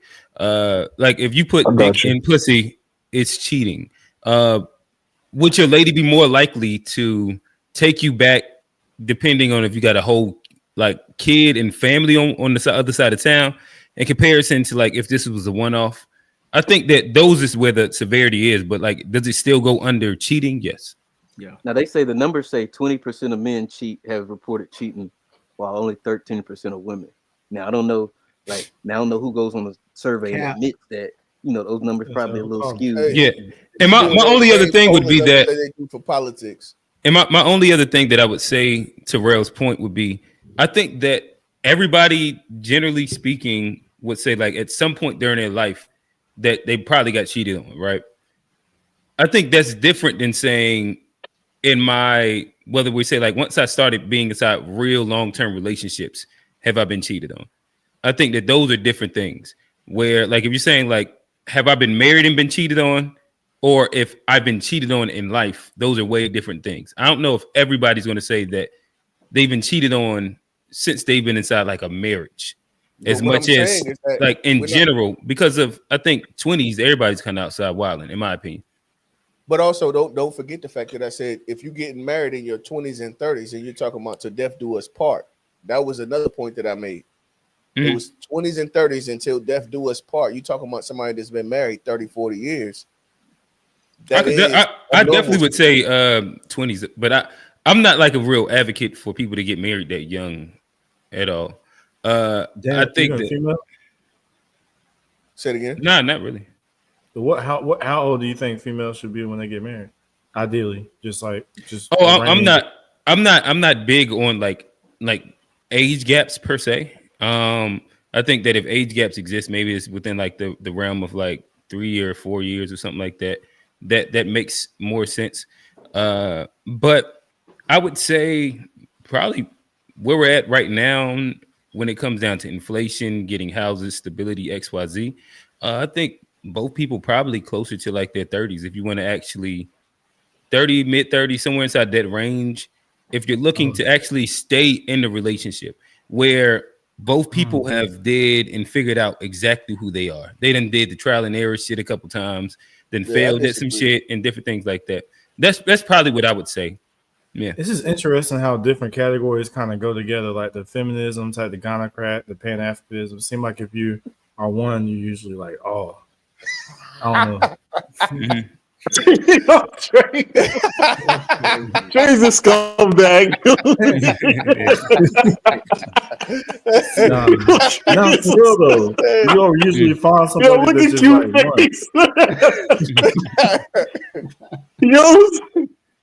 like no, for real though. Like Umar, he's a Pan-Africanism. He also a Gynocrat. True. Right. I guess I'm trying to understand. So saying what I believe about what will make for like longer lasting relationships. Help me understand like where is that like the feminist part to it? Because you just said that a lot of people wild out in their 20s, and you making it sound like you should think a woman should wait till they wild out in their 20s then get married. I don't think productive men really want a woman that's been wilding out her whole 20s. I just said people in general wild out in their 20s, but my thing is that the trial and error of understand that the trial and error. What I'm speaking specifically to don't nobody want a virgin. What I'm speaking specifically, y'all about to go somewhere else. But what I'm speaking specifically to is the fact that like you want somebody that has understood how to be in relationships. In reality, that's like if I'm 35, I don't really have an interest in 22 and 23-year-olds. So like I know, I understand. Like you kind of want that, and that's cool. Like that's your POV of like the whole thing. But if I'm 35, I'm like I would rather somebody that's just an adult and a little bit more matured as well. That's just me, and that's also what like everybody kind of ends up be doing. That's what kind of stats and all that shit works. I think our community has a high. No, every community. When you look at like age gaps, when you look at age gaps across all races, it's not big. It's just like this new version of red pill where it's like 35-year-olds that want to date 22-year-olds, and which those shits be like rare. It be very low, like success rates in that shit. Because this is a little girl that don't know what the fuck she want, and she's just gonna usually exploit that nigga. Girl, no, nobody's messing talking about little girls, kid. That's that feminist shit, bro. Okay, my bad. I use little girls and instead of like it's a young woman.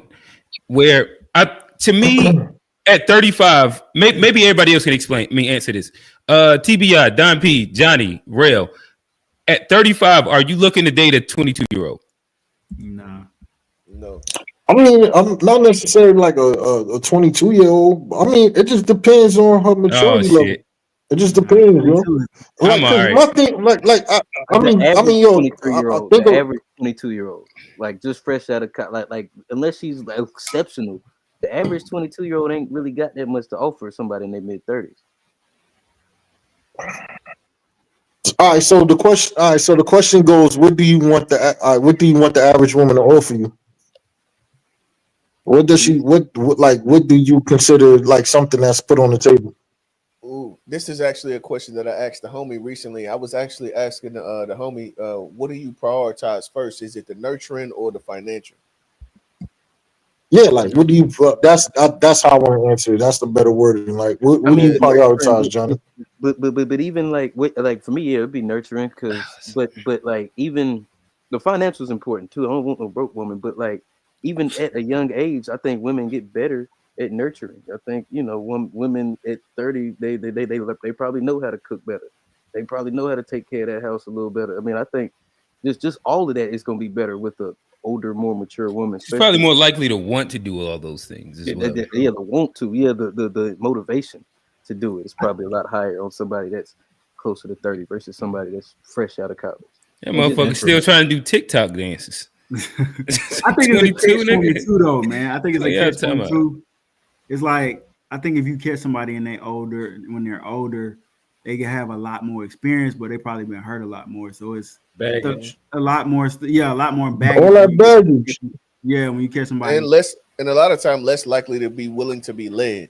Yeah, that's true. It depends on also. I think that like a lot of it depends on like where you land on the spectrum of like traditional to modern lifestyle. Where you right. I think that has a lot to do with like what your preference should be, because if you're a dude that's trying to get a traditional situation from a 30-something-year-old woman, and I'm talking about consistently for like years. And you think that's going to happen with a 22-year-old too? You don't think they're more feminists?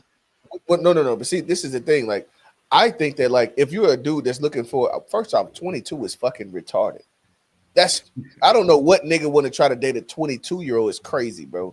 Like if you move that thing up about 5 years, like that 25 to 27-year-old range, that 25 to 27-year-old range makes a lot more sense actually. The 22 is crazy. Okay. Have fun with them 25-year-olds too, but it's the same difference. Shout out to my niggas on the chat that want to talk to them 22-year-olds. Yeah, that's wild. 22 is wild, man. I say like wild. late 20s. Trey, speak up for yourself, bro. I think the age gap makes more sense because I think it's easier to. I don't think a man should really get married until he's able to like be a provider, and I think it takes longer for men to get to that point. So like I don't think a men should get married unless they're at least 30, honestly.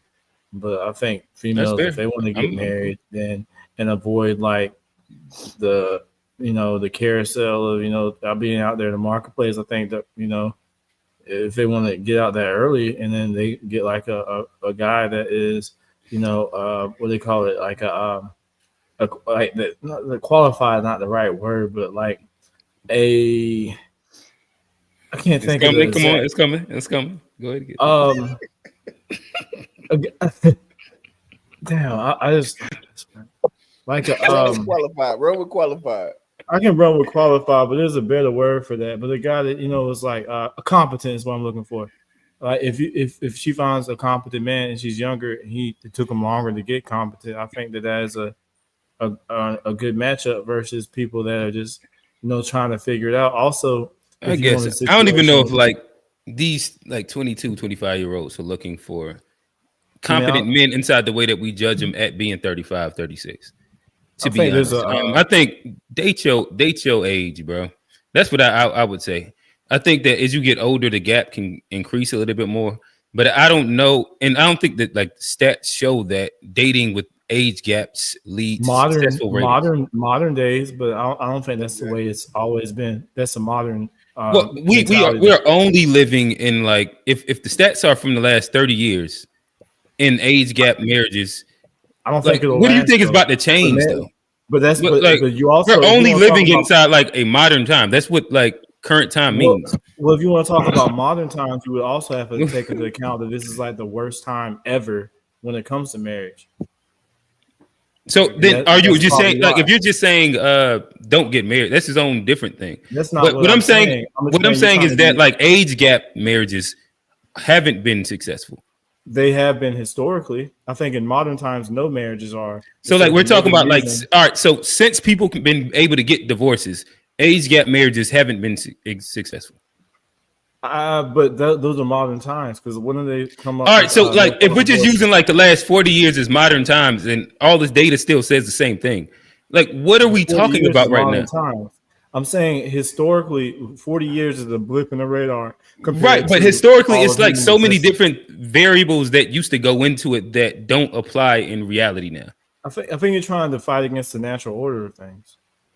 Just based or from just saying like what happens in the past 40 years. Like it's not about my mentality. If I'm just looking at like results. 40 years is not the natural order of things. That's modern times. I think this modern the way things exist in this modern times is not very. It hasn't been very productive. The stats are on the floor, and I think if we're trying to maintain the same system that made these numbers go down, then I think that's a fool's errand. Like we need to rethink like a lot of these norms. But I'm just worried. I'm just thinking like, so if it's saying that there's a higher, to me, I would just imagine adjusting to what works inside the current temperature of dating would be the thing that makes most sense. Nothing works. Not appealing to like not appealing. So if we're just running down like stats of what actually works, like, there's like a bunch of different things you can say. So if we're saying, if we're comparing getting married closer to age and further, which one has a higher success rate? Okay, that one works better. That's like a simple concept that you could look and say.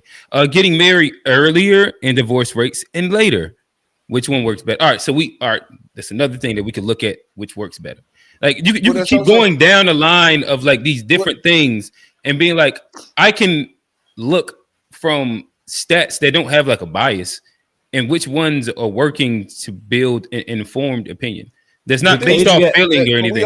We also the thing about those type of stats is that we haven't been here. This hasn't been a thing long enough to really see what the end is, and that's why I always call it a science experiment. Because like, not for the past 40 years, that don't make sense. Y'all got your book back though. And then like when are we about to revert back? For the highest, when marriage rates were highest, the age gap was also higher too. Yeah, but you're also talking about the 1960s. So now we're about to go almost 80 years. What is it? Is that 60? Like 60 years? So let me ask you this: do you think that the divorce rates are about to go up or down? I think that it's about to be similar to what they are right now. I think that if people do things that are smarter, then it can go down. Over the next 10 years, let's say 20 years, because we're talking about 40 in the past. Let's say 20 years. On the next 20 years, do you think marriage rates will go up or down? I don't know. I haven't like specifically thought about that. I'd imagine it's not even that much to even think about, bro. Like it's not that much. Okay, I don't think that it's going to go down. To be due with you. Yeah, but I don't know if it's about to be like a marriage rates are going to go down and divorce rates are going to go up. Right. Oh, is that all right? My bad. I guess I was thinking that you were saying divorce rates.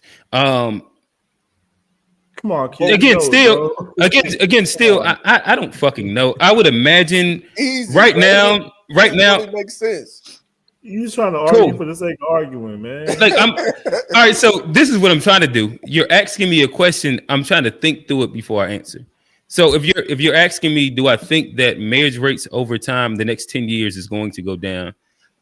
with me not looking at what it's trending at already, I'd probably say yes, it's probably gonna go down. And divorce rates are gonna go up. Maybe. That's the way I think it's gonna stay simple. Like my real answer is that I don't think that it's going to be a drastic change. So that you believe that like the more individualistic the society gets, that's going to bring the marriage rates up? Again, my answer is that I don't think it's going to be a drastic change either way. So like I'm not necessarily like trying to advocate for either one of them. I don't know if it's going to go up or down. If I'm a guess, I think that it might go up a little bit in divorce rates. Which one's going to Are we them old niggas that Jason Black we talk about, bro? Maybe. What? No, because I know old niggas. Because like the young niggas, like we just like the same shit. That's what the old niggas did. They saw patterns of behavior, and instead of correcting them, they tried to teach the young people to do the same shit that they did. It didn't work, and it seemed like that's what we're doing to most people in my group. They see the shit going on now. Going against what actual stats and statistics and like success means, and doing the things that literally has been proven to be less successful. That's what y'all are advocating for. No, that's the dumb shit that I'm saying. This shit sound dumb. What did I hey, let's all engage in a thing that leads to more divorce. What did I advocate for? What did I? Let's do age gap marriages. I didn't. What was my age gap marriage? There we go. It's less successful on that. It's less successful. See, this is the thing. It's less successful. You just said that you would advocate for it. You said, well, maybe 25. Oh, my bad. I thought you said 20. I thought that you said 25. That makes more sense. And then as Trey was making them same points, he was like, "Nah, I agree with that as well." That wasn't you. Was that if you're gonna actually deal with like a age difference, you damn sure don't. And my bad, Kofi. I ain't see you back there. I'm gonna pull you up. I mean, a 22-year-old woman. You said nobody what? That's a grown ass man should be dealing with a 22-year-old woman, unless she was raised to be a wife. But 25 and 35. But I say like 20, but mid to late 20s is going to be something I believe is more reasonable than like a fucking. At 22 you're a child. At like between 25 and 30, I think that's where things start to click. But at the same time, I agree with him on that. I wouldn't talk about no 50-year-old man dating no 25-year-old woman. So like my oh no, I'm talking about 10 years. I'm still saying 10 years. Yeah. If the gap is 10 years, that was never the point that I was making. You just lumped me with Trey. But if you say 25, if you say 25 to 35, that's 10 years. That's an age gap marriage. What I never gave like an actual range of the. So if I said 35 and then you said, well, 25 would work. I don't understand what else that would mean. What I'm saying is that if you're gonna go and date a younger woman, the lowest you should probably go is 100, like 25. But I would probably say the lowest you should, in my opinion, is like 27. Because like you get that 25, I think like 27, 28 is at really what like age though? So what age are you talking about the man being? At 35, the lowest you should go is like 27, 28, in my opinion. I agree. Yeah, I think that the smaller that you get, under 10, it starts making more and more sense. You have like but I think that once you start going, once you start going up, if you start going up, then her experience. If you plan on leading a woman that's 35, then I mean, if she wasn't groomed to be a wife, then you gonna have a fucking hassle. And I'm talking about long term. I ain't talking about like in the first 3-4 years. I'm talking about 15 years, 10, 15 in. If you trying to lead a fucking 35-year-old woman and you 35, if you ain't checked hella boxes, that ain't gonna work. If you ain't checked hella boxes, you're gonna need your box game to be fire, and you're gonna need to lay wood. It's so many different things that you're gonna have to fucking on average that you're gonna have to be able to juggle. That I think that like it makes the shit a little bit harder. So like I think that like, and that's the thing. Like if you think about it, women get to like that 35, that mid 30s range, and they all of a sudden want to date dudes their age, while their entire lives they didn't want to date dudes their age for specific reasons. And then like I guess I don't know of this only because of most of the people around me was dating people their age. You infantilizing. That's anecdotal, man. Let me take this out of anecdotes. So when you look at the age rates of marriages, it's like a 3-year gap. They're dating people their age. And that's non-anecdotal. That's non-anecdotal. I think you should. But look, we're also at the lowest rates ever. You have to consider that too. So why? All right. So my bad. So are we talking about anecdote or not anecdote, or are we talking about like lowest rates. Don't move the goalpost because I'm proving the point. All I'm saying is that like it's not anecdotal if that's what most people are doing. What I'm saying is if you're gonna use the stats, then somebody say anecdotal. There's a collection of stats that go with that. So like if people are getting married much less and the divorce rates are much higher, then what difference does the stat that you're saying make? Right. All right. So why the divorce rate is so high? Exactly. What the same shit. Holy shit. Y'all niggas is y'all be about making my head hurt. Because like buy cigarettes, go to war, get an OnlyFans, but you're not old enough to get married. I got you. I don't even. Nah, I ain't going with you, Trey, bro. Hey, 22-year-old doing so low. Yeah, I don't even get it. Right. But nonetheless, we got Kofi in here. Kofi, the question that we're asking everybody, what has been your favorite topic or conversation this season? Again, talk to us, bro. Yeah, let me first say I like the conversation you guys were having with relationships and stuff like that. So before I answer your initial question, let me get my 2 cents in over here as far as like, marriage, relationships, when you should get married and things like that. I'm an old dude, so I've been married since I was like 23. So I've been married for like 24 years. You know what I'm saying? So thanks. My sister, she's been married to a high school sweetheart, since probably like 2004 or 5. And they're still together, 2 kids, and me still together, 5 kids. Right. Before you go too far, Kofi, can I ask you a question real quick? Yeah. Within your household, do you feel that y'all were raised to be like husband and wives? Like, was there a thing that was like that y'all? Do you feel like y'all were raised to be like married? And within that, is it a gender role thing there too?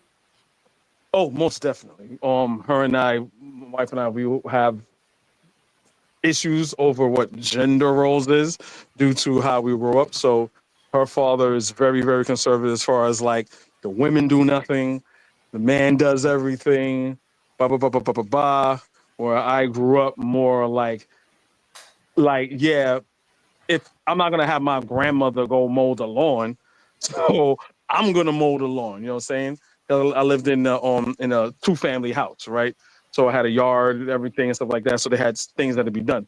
They wouldn't ask my sister to empty the garbage, but if no one was around, hey, you got to empty the garbage. Versus my wife, she'd be like, "Oh, no, daddy's gonna do it." Groceries, daddy's gonna do it. Yeah, but if they're in a situation where like he needs help and things like that, then they'll do it. But he'll try to hold it down himself. So when we got together, and I'm like, "Yo, my daughter, she could do that. Why she gotta do that? I mean, what you mean? Why she gotta do that? She a girl. What does that mean? She can still empty the garbage." I went to my my sister's house. We pulling up. My niece is emptying the garbage. Even though her brother is younger, you know what I'm saying, but her father was home, but she was emptying the garbage. It wasn't like, oh, but she a girl. My sister's like, you better take your ass out there and empty the garbage. You see what I'm saying? So it's the dynamic's a little different. You know what I'm saying? But to say, so when it comes to that and relationships, I'm of the thought, if you find someone in your 20s and, even though you are young, you are taking a gamble. But Q said something that was one of the reasons why I was afraid of getting married in my mid-20s, right? My wife and I are only 2 years apart. I'm 2 years older than her. Was that things are going to change, right? We don't know if it's going to change for the better. We don't know if it's going to change for the worse. But going through all those changes, the one thing you have to have is a deep love for each other and respect. So the person I was when I got married is not the same person I am today. Mm-hmm. And my wife can say the same thing, right? So there's been a lot of fights, infighting and things of that nature. But what always brings you back, as corny as it may sound, is that, I love you, right? And this is a ride or die situation.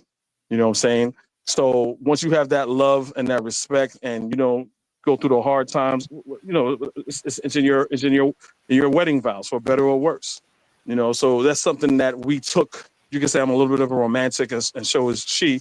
I took that to heart, right? So her parents have been together like almost forever, right? My parents split up when I was like in 5th grade. You know what I'm saying? But my father was still a constant presence there. So I knew how marriage should work and how it shouldn't work. And it's like raising children. You know what I'm saying? No one gives you a manual and be like, hey, this is how a successful marriage works. This is how when you get a kid, it's like, oh, this is how being a successful parent is. It's a lot of trial and error. So basically, I just want to say that. And plus, I mean, when it comes to dating, you got nothing in common with the 22-year-old. That's like insane. Like, it's only one thing you have in common with. It's like it's just a big age gap. But I'm not that dude when you talk about relationship advice and dating. That's out of my realm, and shit is just different now, especially when I talk to my children. But I did, and when I talk to like my single friends, but I did enjoy the conversation. My favorite topics obviously is political topics, conspiracy Hold on, theories. before you move on, Kofi, Yeah, can I ask you a question about your yeah, marriage? yeah. Do you have any non-negotiables as far as Yanni. like what you would or wouldn't be able to tolerate from your wife? That make me walk away from a marriage, or I just don't tolerate. Yeah, like what, like just completely walk away. Is there any non-negotiables on your end, I mean, or so y'all I work mean, through any and everything? my trigger is disrespect, and I don't like being belittled and disrespected. And I try to give people all of the respect that I can, right? So we can have a conversation. But I don't like doing this sexist stuff. But we all know Tennessee women are more emotional. So if we're having an issue, my wife may be triggered emotionally where I'm looking at it, I'm looking at it from a logical perspective. But feelings and logic don't mix. It's just not gonna happen. You know what I'm saying? So that to me, my wife and I, that'll be like most like right. She be coming from I have to realize she's coming from a place of emotion, or she's coming from a place of an actual issue and a problem. You know what I'm saying? Sometimes she's coming from an emotional perspective, and she tried to say, well, no, it's something more of an intellectual, thing that there's something that you could easily figure out if you use logic when it's really not. You Hey, know what hey, I'm and just saying? to make sure, hey, Cope, you said that you and your wife been married for how long, and at what age? My daughter is 22. We've been married for like 20, like 24, 25 years. And you can hear it, bro. See, the thing is that you know how like where a man made like what Don just said. He said like a non-negotiable. So like the thing is that like, and I agree. So like once you have that tenure, that's like non-negotiables. That conversation is more to like people who either are single or like newlywed, possibly type of thing, because you understand that you've had to give and take for a long time. So like when people talk about like non-negotiables and things like that, and as we talk about on our shows, like a lot of people on the internet talk about those things, but like people actually like living the lifestyle and like have done the years, you realize that like, bro, shit, there's certain things that she do I don't like, but I ain't going nowhere. Certain things that she do that I don't, or I do that she don't like, but at the end of the day, I ain't going nowhere unless it was something that was just completely extreme. And that's kind of Yeah, like what, Yeah, that's yeah, fact. yeah. yeah, but you That's said But what would something. you consider extreme, old head? I mean, rough. yeah, yeah. She would literally have to like, yeah, be getting dropped off, like literally have to be getting like it would have to be, and yeah, yeah, it would have to be like something sexual. And at the same time, I would be probably with kids at my age. I mean, not with kids at their age. I would probably be attempt to be more forgiving than I ever thought that I would be, because of the fact that I understand the importance of the family, and I try to humanize people as much as I can. Thank God I haven't had to deal with that, but I would like to think that like my kids are more important than like my own, let's say, momentary unhappiness. Because when you've done a long time in like a marriage, you realize that like, bro, you're gonna be unhappy for a period of time, and sometimes it'll be longer than other times. And so like it just kind of, you start to like humanize relationships and normalize the understanding of like the fact that we are two different people, and like we're just not gonna fucking agree all the time. At the same time, like I said, I'm in a traditional situation, so like he's going a little bit different on like the gender roles. The gender roles are real serious in my household. But yeah, yeah, yeah. Like the shit is definitely an intricate thing that like to like say, oh, this is my red flag. Like that's some dating shit. Once you married, bro. So if I tell a woman, hey,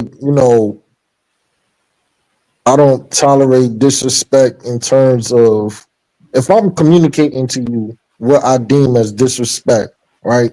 In a moment of emotion, she still disrespects me. which is If we probably have going a to happen. family together, you said what?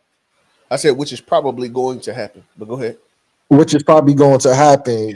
Mhm. What you're saying is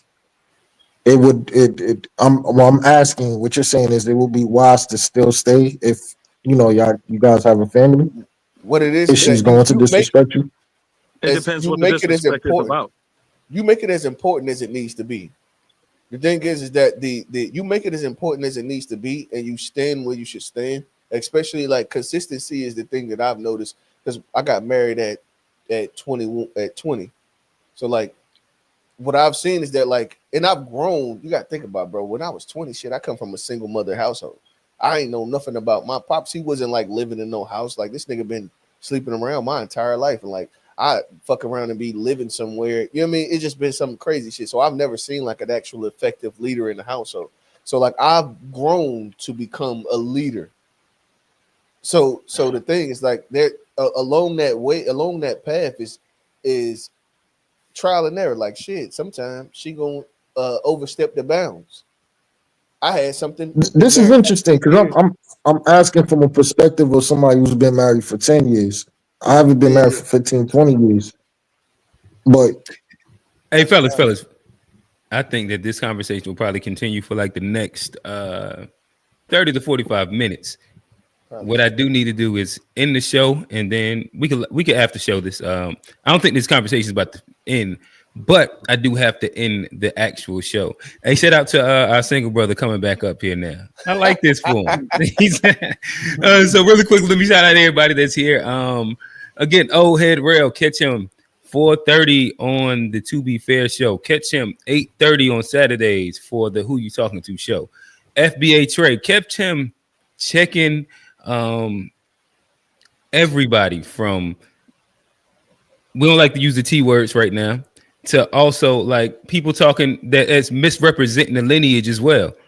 And you know what I mean? He is a professional checker. Check him out here on 9:30s on Wednesdays as well. Giving receipts. Let's talk about it. I like it. Don P, a favorite. Appreciate the love that you show the show. Same difference with TBI. Appreciate the love that you show the show.